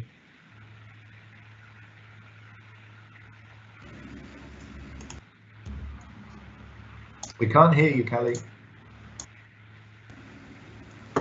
Sorry, Chair. Thank you, Paul. Just to provide some assurance, we are now managing these and reviewing these at Management Board on a monthly basis, so that hopefully they will start to see them being scrutinised, and we're doing everything. And again, it's a key item now on the board committees for their role as well, to make sure that they're seeking the assurance that we're doing as much as we can, and the actions and as the mitigation is appropriate, so that we do as much as we're doing as much as we can to reduce these risks down. So it's something that I am keen to continue to work with colleagues on a monthly basis, making sure we're reviewing these risks, making sure that we've got appropriate and realistic action plans and targets that we're doing to mitigate them. But I am conscious that the timing of this organisational risk register has brought a lot of risks through. It's a very large document, but hopefully you'll see that continue to evolve now going forward. Thanks, Kelly. George, did you want to just comment on that particular point, or was it another issue you wanted to raise? Just a comment, please, Marcus, to say that I think what this risk register is doing is actually promoting the discussion, and I think the number of discussions we're having at committee and are having at Management Board are increasing and are substantially more than they were 12 months ago. So for me, that proves that this is working, and that I take your point that we do need to make sure we're on top of those management actions, and I think the scrutiny that we're now getting through the committee and the discussion there is actually helping then focus on making sure that we do keep this up to date, and that it is an active, helpful document for supporting the Management Board and providing assurance to the board. I just wonder whether it's something Alan might want to comment from an operational perspective as well. Alan? Yeah. Thank you very much. Yeah, I just wanted to say that the ILGs came into operation on the 1st of April this year and inherited an awful lot of risks and risk registers that really haven't been reviewed for quite some time, particularly in the hospital sector. The nurse directors there have taken a very significant lead with their heads of quality in relation to reviewing the risk registers to make sure they absolutely represent the risks as we see them right now. So I think we've done an awful lot of work and done the work with Callie and George to make sure this is as refined as possible. I would agree with you, Paul. At first reading, it looks quite scary, but the fact that we've now got them in one place, people are aware of what they are, I think is a really, really important thing. And then on a monthly basis, I hold performance reviews with the ILGs every month. colleague directors join me, so Greg, Nick, Claire join me in that. And the first item on the agenda for every one of those performance reviews is quality, and as part of that is the progress they're making on the risk register. So I feel much more confident now than I ever would have done previously that we've actually got risk registers at the front of our agenda and we're pursuing them forward with vigour. Thanks, Alan. That's very helpful and very reassuring, I think. Greg, I think we'll come to you next. Yeah, thank you very much, Chair. Prior to the meeting, Nicola pointed out that within two of my risks, which is 4106 and 4157, both associated to nurse staffing, one of the control measures in place is to have an element of governance in the nursing workforce group, just to update the board in that nursing workforce group was disbanded during COVID, will be recommenced, and thank you, Nicola, for pointing that out to me, but I don't feel it has any impact on the current score. Thank you, Greg. That's really useful. Jane, we'll come to you next. Jane Sadgrove. Thank you, Marcus. I'd like also to go to the risks that Greg's just referred to, but from a different perspective. That's risks 4106 and 4157, which relate to nursing quality and safety. I see that we now have the two committees actually in place as designated to scrutinise and gain assurance on these two risks. I'm just really looking for a bit of clarity. I take that the quality and safety will look at the safety aspects, and that people and culture will consider the workforce level aspects of those two risks, and that's how we're going to split those out. So I think those are the only two risks that have two committees looking at them. I can see some nods in response to the question, but I would also like to say, by way of comment, that it's really good to see this as a living document now, where we can actually really get to grips with where we are in relation to these risks, know that they're up to date, and know exactly what we need to do to mitigate. And I think that's real progress, and I commend you for it. Jane, thank you very much. I think I've taken questions from colleagues, but shout out if I've missed anybody. We've had a number of questions on this point. I'd like, just in conclusion, just to go back, I think, to the points that Jane and Paul have made. I mean, taken at face value, what we've got in front of us is concerning, isn't it? So we've got, according to my calculations, we've got 9 risks that we've categorised as 5 in terms of likelihood. In other words, almost certain to happen, with consequences of 4. And we've got 7 risks whose consequences are catastrophic, using the language, and of a likelihood of 4, in addition to all the rest of it, which I think is obviously concerning, and we need to be absolutely sure about all of those. And then I think also Paul's point about the trends, I think, is also concerning. Of the, according to my little calculation here, of those that have scored 16 and 20, we've got 37 where we've seen no improvement. In fact, we haven't seen any improvement on any of those.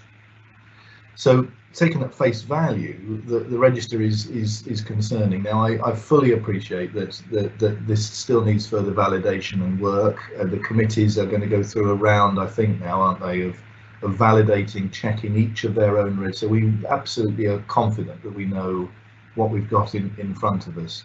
And this is so important for the Health Board. This is absolutely a tool for us to use, isn't it? It's not an administrative burden that you have to complete. This is absolutely, as Alan has pointed out, front and foremost in terms of us improving the quality of the care we provide and ensuring that disasters are avoided. So it's really encouraging, I think, that that we're nearing the end now of this journey, and great thanks, Callie, to you and to everybody who's involved in this. I know there are dozens and dozens of people involved in all this. So we really do need to bring this to a conclusion, and I think in March our expectations should be high, that we have a register that has been fully validated, that we understand, believe in and are using. So I think that's where we all need to bend our efforts now, doesn't it? 4 more months and we come up with something that really is first rate and usable. So thank you very much. It's really encouraging that we've seen it in front of us now. It's pretty scary, but you know, we need to be scared sometimes, don't we, in order to put things on the right footing. So thank you all very much. We're asked particularly to approve the recommendations in relation to new risks and updated risks. Can I take it, colleagues, that you're happy to do that?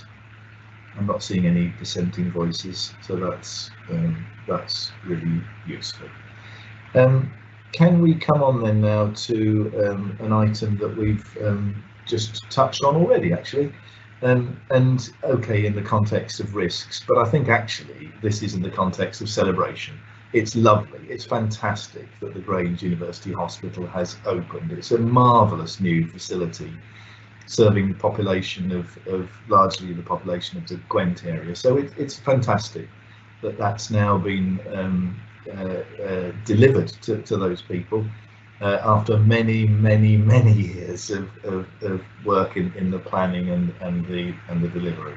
So it's great, but of course it has implications for us. So Claire, can I hand over to you? Thank you, Chair. And it's a very detailed paper that you have before you today, and I don't intend to go through it line by line. It's purposeful in terms of its detail, so that you have at your fingertips and in one place a record of work that, as Marcus has described, has taken many years to come to fruition.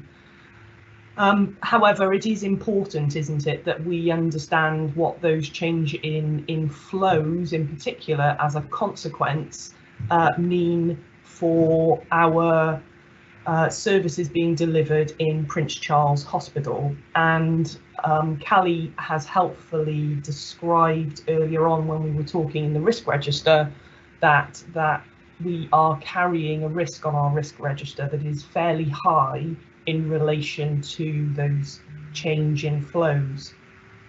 What I'd like to try and set out for you, and I know that Alan Laurie will come in with some of the more detailed conversations around the work that Merthyr Cynn and ILG are doing to mitigate and reduce that risk, is just to flag to you that by way of reminder that this hospital opening of the Grange University Hospital was brought forward by 6 months. So it had always been intended to begin on and open its doors on the 1st of April. However, it has very successfully opened on the 17th of November. And the reports from AB colleagues is that it has been going relatively well, touch wood, fingers crossed. But what that has done is brought with it a challenge in terms of our planning and the conversations we would have been having in bringing those forward. And it was also hampered as a consequence of COVID. So our focus for this last 9 months, where we would have been spending a considerable amount of time considering the impact of these flows, has been consumed with thoughts of the COVID pandemic.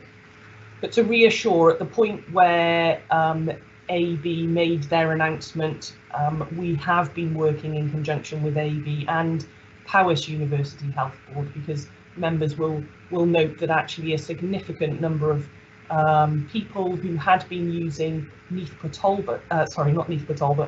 Hall Hospital will now take their services from PCH. So that work collaboratively across all partners, with WAST featuring very heavily in those conversations, has been underway in earnest since September.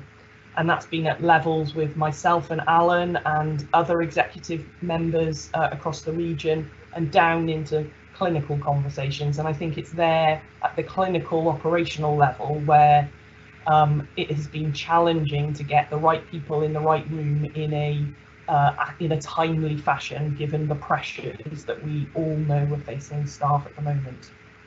So what you have set out for you in today's paper are the steps that we have taken to ensure that we are as ready as we can be for that change and that opening, but also importantly recognising that the risk that remains in the system and the work that we will need to continue to do in the coming months to make sure particularly clinical pathways are as efficient and effective and safe as possible, and that we monitor the planning and commissioning assumptions with which we've been working in the last few months against the reality of what those flows are.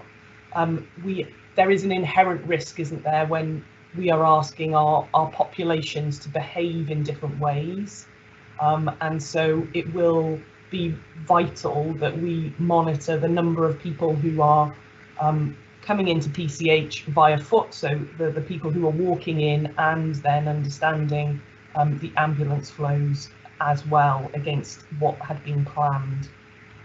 So I pause at that point. Those are my headlines, but I have no doubt that there will be very many questions, and I think probably that's the time that we would like to spend in responding to the questions. Thanks very much, Claire. That's really helpful. Colleagues, any questions that that you want to ask or comments you want to make? Paul Griffiths. Thanks, Chair. Claire, am I right in thinking at this stage we haven't got a final picture of exactly what the additional demand is going to look like? And as a consequence of that, we haven't got a consensus amongst the Nair and Bevan, Powys and ourselves on what that figure ought to be. We have consensus, Paul, as to what we believe we should use as planning assumptions. And as a consequence of that consensus, colleagues in Powys and colleagues in Nair and Bevan have written to us with their commissioning intentions.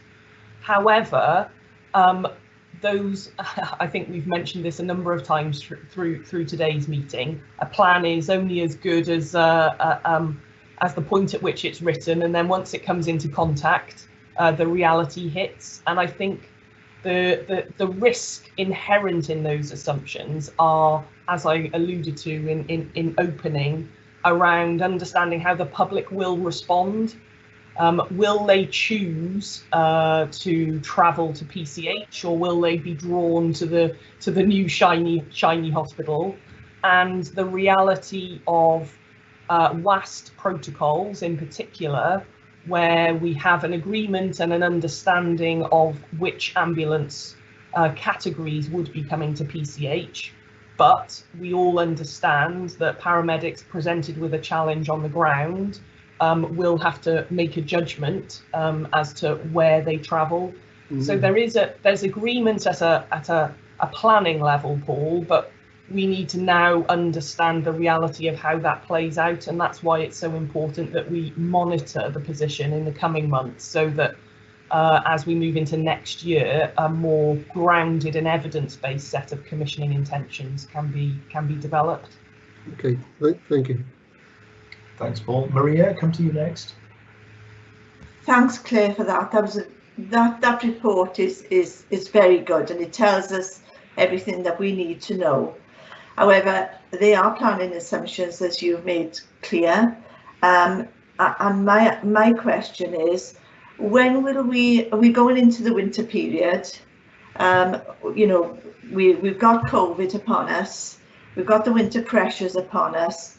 When will we have a better idea of the demand on our capacity because of that this change may make for us? Are you talking about, you know, because these next 6 months are significant, aren't they? And I would like to know, perhaps in a couple of months' time, exactly some indication of what that demand is looking like. Yeah, you're quite right, Maria, and I suppose the response is at a couple of levels for me. On a day-to-day on a day-to-day basis, there is the opportunity to escalate challenges and pressures in the system up through Alan and out wider into COO, so that we are beginning to understand some of those challenges. And Alan will correct me, but so far since the opening, we haven't had that level of escalation. And then at a slightly more strategic level, we have continued with our monthly meetings with partners, so that we can monitor on a monthly basis the position, so that we have that opportunity, if there are immediate challenges, to be able to respond at an operational level. And then as we have a growing picture, if you like, of how flows are adapting, we can make some of those changes. I wouldn't even want to wait until the end of a 6-month period if we can see a pattern emerging. Thanks, Maria. Alan, did you want to just come in on that particular point? Yeah, I mean, the point you make is absolutely right, Maria. We are tracking this now on a day and daily basis in terms of where the postcodes that people are coming to, in terms of ED attendance and then admissions, so we know what the numbers look like. We are already putting in place some very significant work with colleagues in Powys Teaching Health Board in relation to how patients get turned around more quickly than they have in the past. That's actually been a very positive set of arrangements with Powys Teaching Health Board, and we're working that through at a similar level with colleagues in NR and Bev. Now that's proved a little bit more problematic, probably just as a result of the busyness of opening the Grange itself, to be able to get people around the table. I talked a little bit, you remember, in terms of the winter plan around this ambulatory emergency care. And what we know is that across our patch in the Royal Glamorgan and to some extent in Princess of Wales, we've got pretty good ambulatory care set up at the front door. It's less developed in Prince Charles, and part of the investments we're making in terms of the winter plan are things that we'll be carrying forward into 21-22, because having a good ambulatory care, same day emergency care turnaround service within the emergency department and aligned to the emergency department means that patients who do come in, who need to be treated, stabilised and transferred back, can be done so effectively. And we have that in place as well. So we're making investments in those areas. The point that Claire made in relation to daily escalations as it stands today, I haven't had that, but at the end of every week, I've asked the ILG team to give me a list of issues that they have had, those at which they have resolved with colleagues, and those that they have not been able to resolve, just I can take it up with my counterparts on an operational level in an Bevan if that's the case. As of today's date, haven't had any, but by Friday I'll know, and then we will keep board members informed on that, if that's helpful. Thanks, Alan. And Steve, did you just want to come in on this point, or was it a separate point you wanted to raise? Yeah, I just wanted to come in on just the sort of financial dimension of this, but maybe I'll come in at the end after other questions. Okay, we'll come back to you, Steve. Thanks. Paul Mears, I think, Paul, you're next. Thanks, Marcus. No, I was in fact, Maria pretty much asked the question I was going to ask, which is just making sure I think that we keep tabs on this and track it.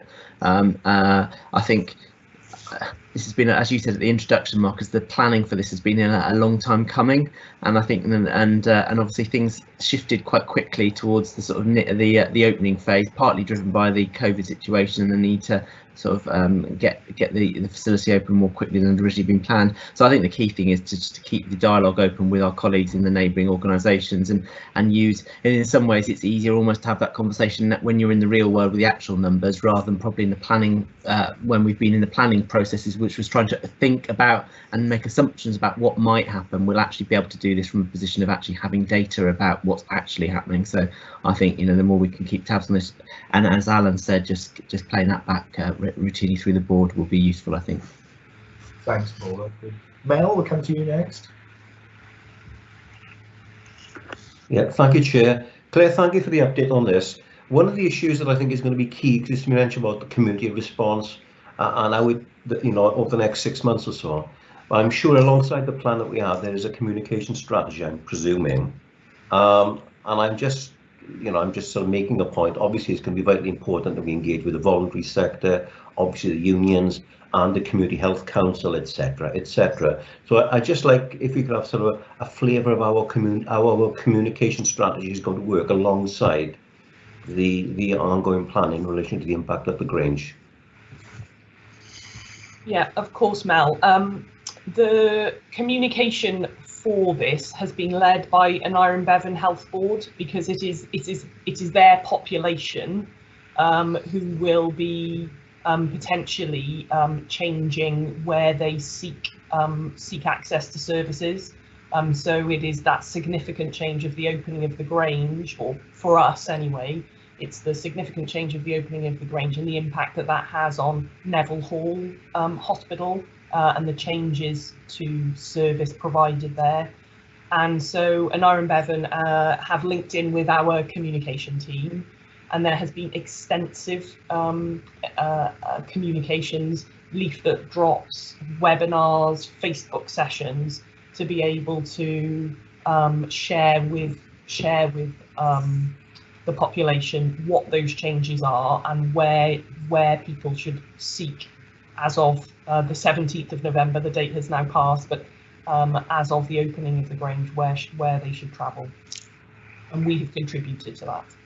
Thank you, Claire. Thank you. Thanks, Mel. Steve, we'll come back to you then now, Steve. Yes, thanks, Marcus.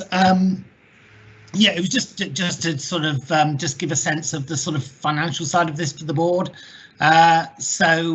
Obviously this has come up very recent, so we haven't done a lot of work on it, but the sort of figures that are in the report, if those were sort of costed out as a guide to future commissioning flows from AB for their patient flow, we're talking several £million, 5-6 million. The exact number will depend on the exact level. So in parallel with this sort of here and now operational response that is requiring us to make some financial commitments around safety in the absence of commissioning flow, we are looking at working up in parallel the sort of medium term leading into next year. What's the additional commissioning flows that we should have that are a lot easier to discuss with other health boards once we've got a bit of an evidence of the actual flows, and then matching those anticipated income levels and discussing them with the two health boards, matching those with our operational response and the cost of that in terms of capacity and so forth. So that's the sort of financial process we will be going through out with this immediate sort of urgent operational response. Thanks, Steve. That's very helpful clarification. Thank you. Nicola, we come to you next. Thank you very much, Chair. Thank you, Claire. Claire, in the report, we've got there the anticipated numbers that may flow through the ED in PCH. And we've already heard we're going to monitor the actual numbers that come through. So I suppose my question is our ED in PCH prepared now for the extra numbers that might come through the door? So in terms of preparation, they are as well prepared as they could have been given COVID, winter pressures and timing. And I think the level of, or our ability to respond is reflected in the risk that we've logged into the risk register, Nicola. So I wouldn't want to misrepresent it, but what we are committed to do, as is set out in the report, is then further work on our clinical pathways, and Alan's already talked about some of the ambulatory elements that would further mitigate and reduce that risk. So, short answer is to the best of our ability at the moment, and further work to do to try to reduce that risk. Thank you, Claire, because we know our ED in PCH is always under enormous pressure anyway, isn't it, without the added pressure they may have now. Thank you, Claire. Thank you, Chair.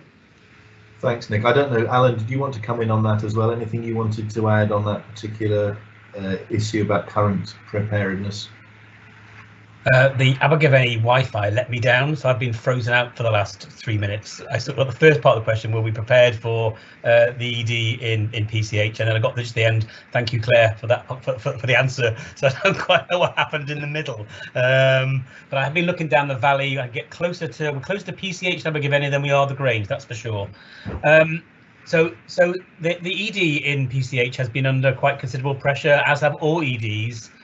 For the last 8 weeks as a result of our COVID challenges, the rediversions we had in relation to the cessation of services in RGH, so recovering from that, and the fact that we have got more COVID patients in our hospitals than any other hospital, any other health board in Wales, both in the kind of care and treatment and recovering space. So they are under quite a lot of pressure. We have made investments into the ED.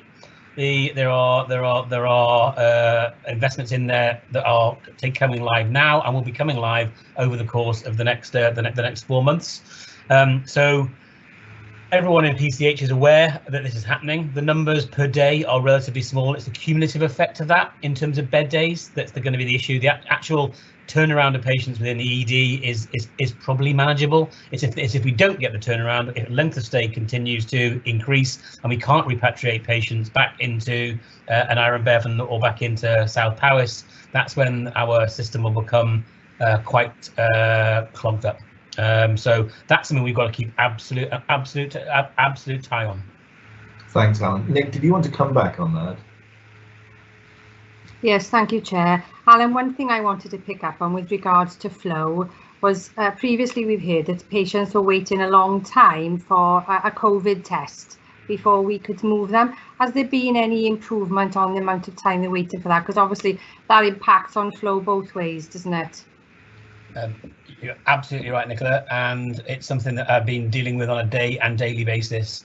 There are about 4 different machines that we are using across the patch to do COVID testing. The CEFID testing, Epilex, BioFire and CGene. I've seen all those machines, I've touched those machines, and the problem with that is that there have been national shortages in relation to the testing agents and regimes and test kits. So for the one that's the fastest turnaround, which is the CEFID one, we have got 12 per site per day, so we get a total of 36.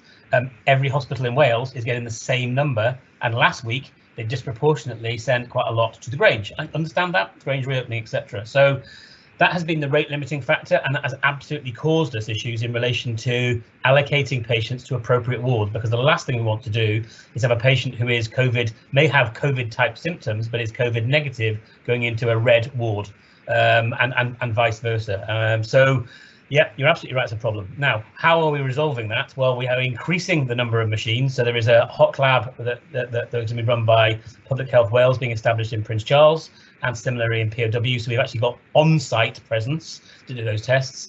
And we're just about, although the timing of it is it's not in weeks, it's in days, we're about to get point of care testing available to us in the EDs in all 3 hospitals.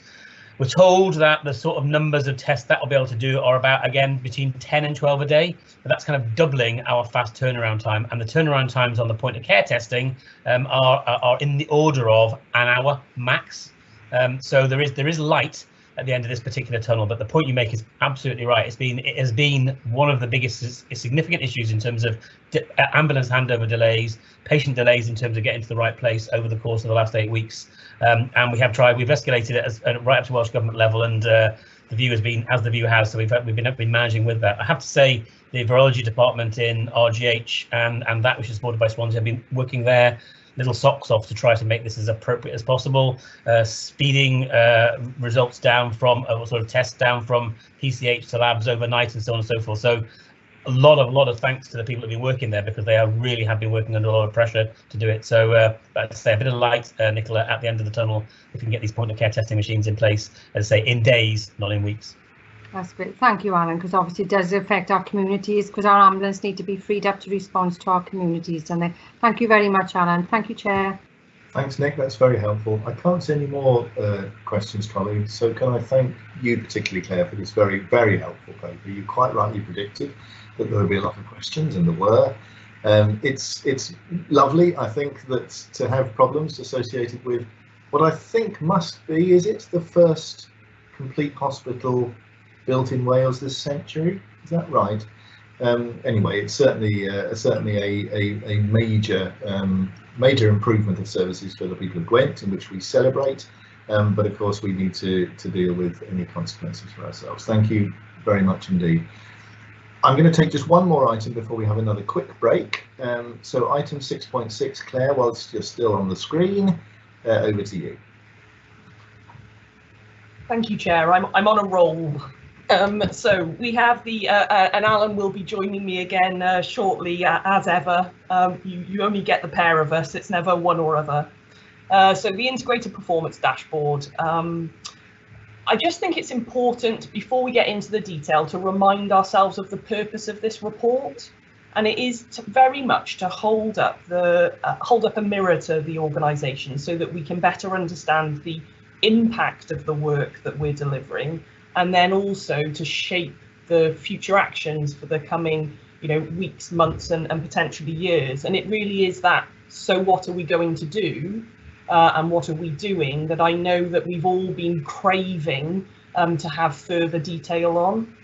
And whilst we are still at the point where we're responding to questions from members, I did want to assure members that we have got some really close working now between our performance and operational teams, the ILGs, and as Alan has spoken about earlier, the performance management regime and performance reporting that now is taking place monthly with ILGs will help us very much to shape that so what response and be able to articulate some of it within the performance report. We do need to strike a balance, and the performance report can't become a plan for the so what. So we will have to be proportionate with that, but we are very mindful that we do that into the future. And for today, Alan and Greg will share with you some of the so what questions that I'm sure will remain. And I also am really very conscious that as we have been developing the performance report over the last few months, and we've moved our context from a pre-COVID world into now one where we are living with and responding to COVID, the performance report itself is growing, and perhaps we need to consider that as we move forward with our reporting to help us focus on the real areas that we need to have a discussion on. And so to reassure members that work in terms of establishing a more balanced scorecard approach is well underway. So to get into the meat of the performance report today, I know that we have been able to respond to a number of questions which members posed in advance of the report, but I'd still like to draw attention just to a few items within the report, which I know Alan will be wanting to talk to a little further. So firstly, I would like to draw our attention to the waiting list numbers, and these unfortunately are continuing to increase, although I would point out that our treatment of urgent patients is continuing, so we are not seeing that increase in urgence, but as we had planned for and unfortunately expected, we are seeing the totality of numbers on our waiting lists increase. And there is work and focused work to try to consider how we best maintain our elective care in these coming months, and we will need to build it into next year. We do have a very challenging position in terms of cancer, and particularly in urology, and I know that we did have a question on that in advance, and Alan will want to come back in and provide a little more detail on some of the steps there. A real focus in the organisation is beginning to take place on cancer. We have a dedicated cancer business unit being established, and better and improved communications across the whole of CTM, and that linkage and that focus will, I am sure, bring about the changes that we all wish in our cancer positions. We've previously discussed, I think it was at the last board, some of the challenges in our ED department, and it's been a topic, hasn't it, for a number of our conversations today. And with winter and COVID, there continues to be a challenge there, but some of our plans around RPV winter protection plan and others are seeking to address that, and we understand, don't we, the risks and the inherent challenges with delivering that plan. And the final item I just wanted to flag was around mental health, because we really must make sure that we maintain a really comprehensive view of our performance. It's all too easy to discuss the easily measurable, which is often our secondary care performance, but we must make sure that we maintain that wider perspective, and we are looking to bring in some of our more community response into the plan. But for the time being, in terms of mental health, it is a positive picture in terms of part 1, which remains high, our response, and we have an improving position for part 2. But our CAMS performance remains incredibly challenging, and again, that's an area that I know Alan wants to pick up. So I'm going to pause at that point and maybe allow Alan to respond to a few of those. And I do recognise there was an outstanding question on WISC, which I'd like to come back to at the end, if that's okay, Chair. Thank you. Claire, Alan? Probably going in reverse order. Let's start with CAMS. The CAMS position, as we expected when schools went back, started to see some very significant increase in referrals into both primary CAMS and to specialist CAMS. The numbers really spiked in September and October. We are, as we have done in previous years, now running a series of catch-up and waiting list initiative issues. We have reviewed the job plans of all of our clinical staff to ensure that we are maximising out appropriately clinical contact and moving back to a number of face-to-face contacts, because quite a lot have been done virtually, and actually, but some contacts are required on a face-to-face basis. You recall I previously said at board meetings that our percentage performance in relation to the mental health measure, until we actually get down to under 4 weeks for all of our cases, will be skewed. But the numbers that are waiting over 4 weeks are in the order of, we're currently around about 70% mark on PCAMS and SCAMS, with an average wait of around 3 weeks. So better than we were actually at this time last year, but notwithstanding the fact that that has been a slight deterioration of the position from where we were in the summer, when we had an average wait of just over a week. So that significant increase in referrals being impacted, but actually very clear action in place there. We have also seconded in to our CAM service a very experienced manager from the delivery unit, a lady called Kate Burton, who some of you may know. So Kate's will be with us for the course of the next year, really taking us through where we need to putting ourselves through our paces, both in terms of our primary and specialist CAMs, but also in relation to Tier 4 CAMs in T-Clydiad. And we'll get a further report coming back through quality and safety and to the board in relation to issues at T-Clydiad in due course. So that's where we are in terms of CAMs, so it's very clearly in our heads. In terms of mental health, quite frankly, the Mental Health Act measure gives a window into mental health services, but actually there's loads of stuff underneath of that. And what we have targeted each of the ILGs, because mental health sits in each of the ILGs. We're looking at where we are in terms of waiting times for memory assessment services, which we know have increased. We know that time for face-to-face psychology has increased, and we know that the numbers of group interventions that have been done on a face-to-face basis, for obvious reasons, has decreased. But many patients, many mental health patients, are not interested in being part of digitally enabled group sessions. So we've actually targeted each of the ILGs with work around that, and saw through the performance reviews yesterday with Bridgen, for example, some of the very positive work that's taking place in that space. So it may well be as part of the performance report, rather than, as Claire says, focusing a lot of the time as we do on secondary care services. Actually, we bring some of that through into the board and performance report next time to see where we are on those services and the improvements that we are needing to make, particularly psychology and memory assessment services that you just don't see just looking at the mental health measure. In relation to cancer services, the numbers of patients who are over 104 days, we are doing harm reviews on those. Each of the ILGs is focusing on that, and the numbers actually over 104 days are coming down. We wouldn't want anyone over 104 days. You can see within the report where the numbers are, but that's an improving position. That doesn't get away from the fact that we still have got significant issues in terms of waits for diagnostics, and as part of that, endoscopy is one, particularly endoscopy in the former Cwmtarf area, RGH and PCH, not so much in POW, where the waits for endoscopy are actually, particularly the urgent suspected cancers, are actually within days as opposed to even within weeks. And there is ongoing work in relation to attracting in some further capacity around endoscopy, but endoscopy units built, ones that to come to us are like hen's teeth. But Claire has been running a piece of work nationally in relation to trying to get some additional endoscopy capacity in. You will see that we are doing relatively well in relation to access to CT and MRI by use of the Vale and the Cardiff Bay MRA facility, and also by the use of some mobile facility that we managed to get our hands on in relation to CT scans. So we believe that before we get into the new calendar year, we will have got on top of the CT issue. We're doing well on the MRI issue, as we say, because we've got the access to the independent sector. We're not doing well on ultrasound. So that's an area of focus that we're going to have to take. And then finally, in relation to RTT, certainly Welsh Government is very keen that we move very much away to some extent from length of wait, although length of wait will impact in relation to someone's care in terms of that clinical prioritisation. And we've talked about that over the course of the last 3 months.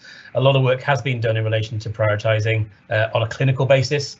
So we've talked about our category 1As and Bs, 2s and 3s. We do have plans in place to rectify that over the course of the next 3 months.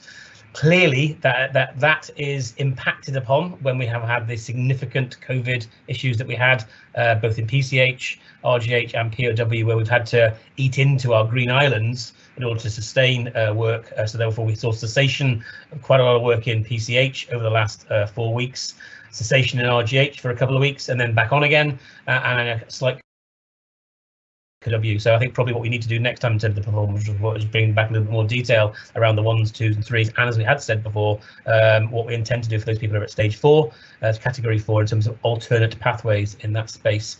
So I think there's a lot less attention in relation to RTT, much more attention in relation to the clinical urgency of those cases.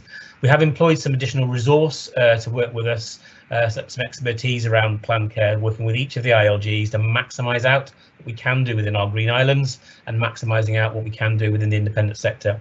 That is actually improving as we speak. As you remember, during the summer there was a bit of a lull in relation to the activity there. Actually having access to totally green space, green islands in the Vale, etc., and also at Neathport Talbot is very helpful and is very necessary to keep on trying to eat into our waiting times. Thanks, Alan, that's great. And Claire, do you want to just cover off that point about WISC that you mentioned before now? You're on mute, Claire. I've been doing so well. We definitely need that break, don't we, Marcus? So there was a question posed around WISC performance reporting and its visibility within the organisation.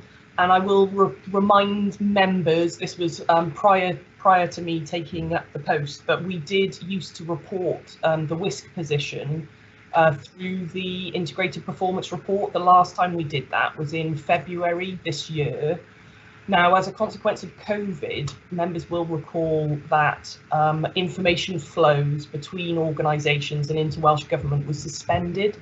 And as a consequence of that, the WISC position and understanding waiting lists in other organisations wasn't possible. That has now, those flows have now been turned back on again.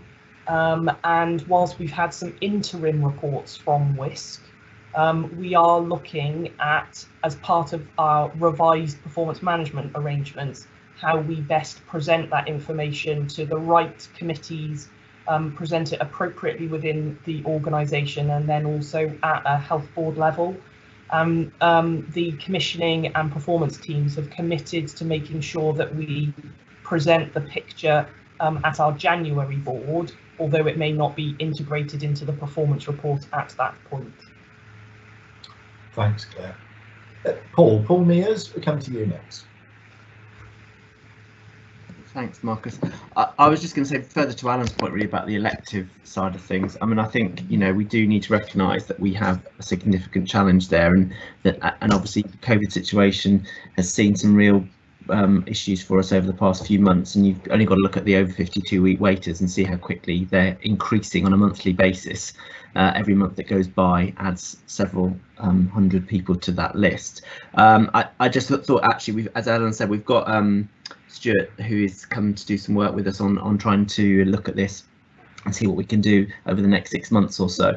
I think it might be helpful for perhaps at a future board meeting to get Stuart to come along and talk through our approach to the electives, because I think it is rightly becoming an increasing topic of debate and discussion at Welsh Government. We've had certainly several conversations with Andrew Goodall as chief executives about this. There's also the opportunity to sort of play back to the board, I think, some of the conversations we've had at a regional level, because I think some of the solution to these challenges is not just within CTM, it's how we work with our neighbours in Cardiff and Vale and Nara and Bevan. So we've got a bit of work going on that front as well. So it might be that perhaps having a focus on the elective strategy for the next 6 to 12 months at perhaps in a future board would be quite a good way of bringing this in, having a bit more of a deep dive into the topic with a couple of the people working on this able to be on hand to sort of answer specific questions. Thanks, Paul. I think that would be very welcome. That's an excellent idea. I'm going to take one more question on this item before we're going to have to move on. So Maria, we'll come to you. Yes, thanks, Chair. And it's around the mental health performance, it is, and it's referring to page 7, and it's around the CAMS services. Can I ask, Alan, is that correct, or Claire, is that correct regarding the August compliance for September down to 9.1%? Yeah, that's actually correct in relation to the mental health measure, Maria. And what that means is that we have not got ourselves back to where we were, where we had the vast majority of our patients being seen within 4 weeks. Just the way in which the measure is calculated, when you get a waiting list that goes over the 4 weeks, it skews the mental health measure substantially.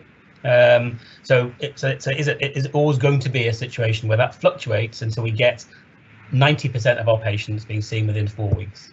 Okay. There are 2 measures around that. So the measure that's absolutely correct. You'll recall that I provide to you for various meetings our position in terms of S&P CAMs, in terms of those waiting over 4 weeks and the average waits. Yes. I continue to do that, and we are about 70% for PCAMs and 70% for SCAMs, with an average wait of 3 weeks in SCAMs and an average wait of about 3 weeks in PCAMs. And we don't want to be there. We want to be where we were back in August, where we were above 80 and with an average wait of less than a week. Okay, and that's good information to have. It would have been good to have put that, I think, in the board paper. My other question was around the neurodevelopment position and the 26-week target.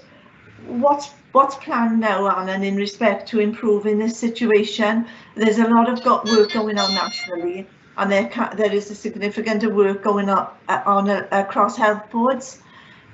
So what's our plan for that? Right. I think I'll have to come back to that on that, Maria, with a detailed plan. Okay, that's fine. Thank you. Thanks, Maria. Colleagues, thank you, Alan, and particularly Claire, thank you very much for that. That's very helpful. We're asked to note the report, which I'm sure we're happy to do. I'm going to grant you a 5-minute respite. So if we reassemble at 12:26, thank you.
Right, folks, are we ready to recommence?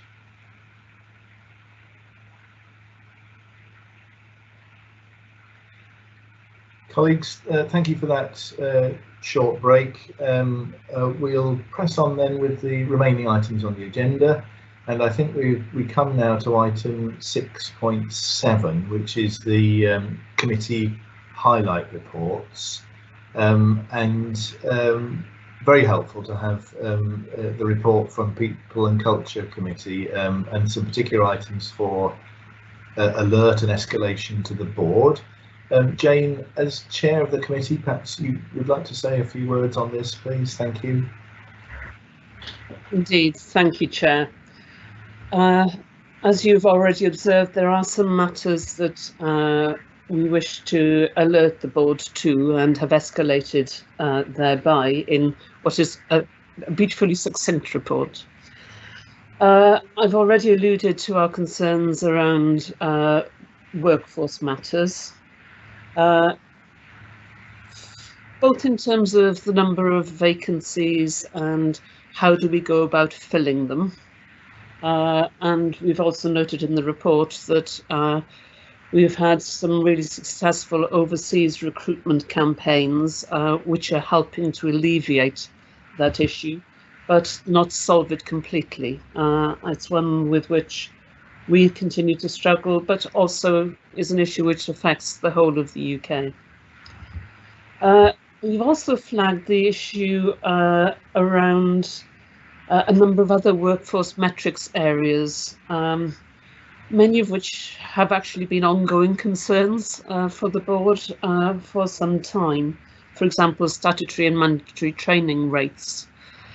We were sorry to see that the levels of compliance have in fact decreased, and understandably the impact of COVID and its pressures on our staff are affecting that, and they will continue to be picked up, I suspect, in audits by Internal Audit, by Health Inspectorate Wales, as they have been in the past.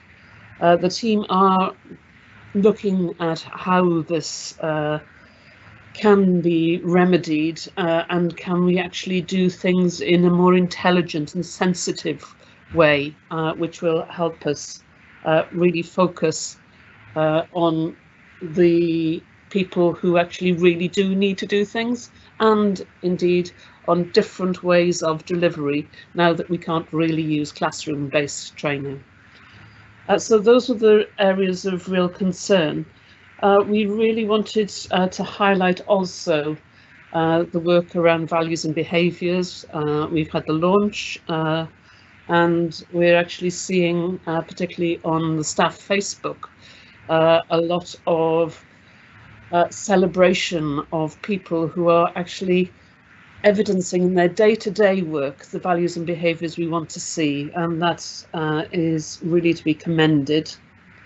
And we also wanted to flag the work being done and led by Dr. Claire Wright, the strategic lead for wellbeing and employee relations, employee experience, and the wellbeing pathways which have been developed.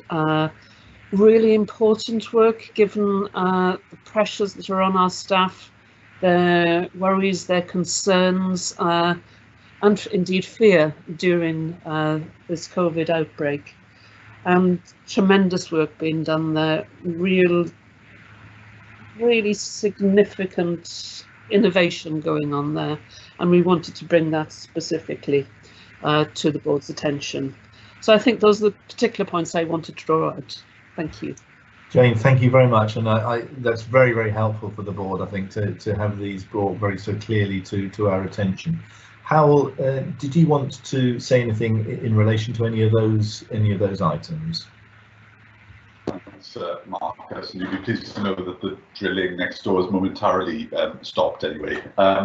So yeah, a couple of things just to know. Thank you very much, Jane.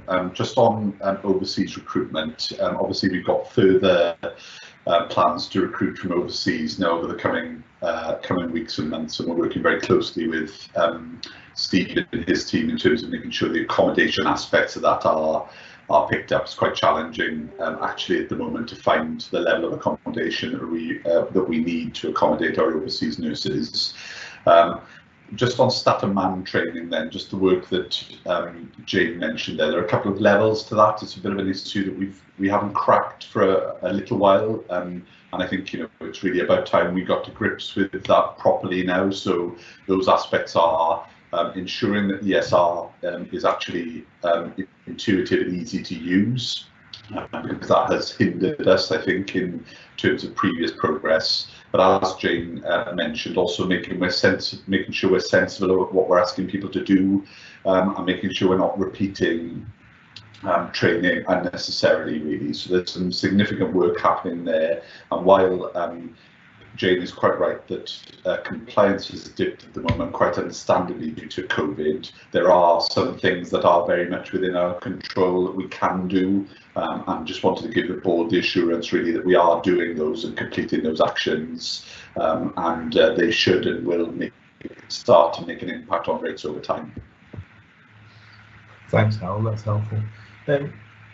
Colleagues generally, anybody want to raise any questions or any points in relation to those items? No? Okay, thank you very much. Thank you for that. We note the highlight items, and we look forward to seeing how they progress through, and I'm sure your committee, Jane, will keep a close eye on those items. So thank you very much. Good. Let's move on then to item 7, item 7.1, which is the financial report. Steve, over to you. Thanks, Chair. Yeah, so just to draw out 2 or 3 key points. First off, I've just had a sort of slight further update on the format. So the key messages now has got no figures in it. Well, it has got figures, but not tables. So it is all descriptive and words. So please, those of you that don't want to read the whole thing, then that page does capture the key messages, hopefully in easy English. So I would encourage you to read that bit. So that's the first thing. The second bit is just for a month or so now. We've obviously had the impact of, firstly, all the Welsh Government funding towards COVID and towards winter that Alan was describing, and that's been factored into our position, into our reporting, alongside all our plans for Q3 and Q4 that we've been discussing. So essentially, that resource having been provided and built into our plan, then our budget is essentially orientated around our Q3-4 plan. So if there's a variance now, that means it's a variance against that Q3-4 plan, if you like. So, so with that in mind, the month 7 variation from budget is an underspend of 600,000, which means we're spending that much less in month 7 than we allowed for in our Q3-4 plan. Now we think that's largely sort of rephasing of expenditure, but it might to some extent be slippage. So that's what that 600,000 represents, and I'm just trying to give you a clear picture as to why the numbers are very different from the numbers you've seen before. I think the final point I just want to make then, and we'll pick up this in more detail in the in-committee session, is the sort of feedback from Welsh Government on the plan. So it's in essence, in a nutshell, there's various points of detail that we could pick up later, but they want to be assured, if you like, that we can spend the level of resource that we're planning to spend.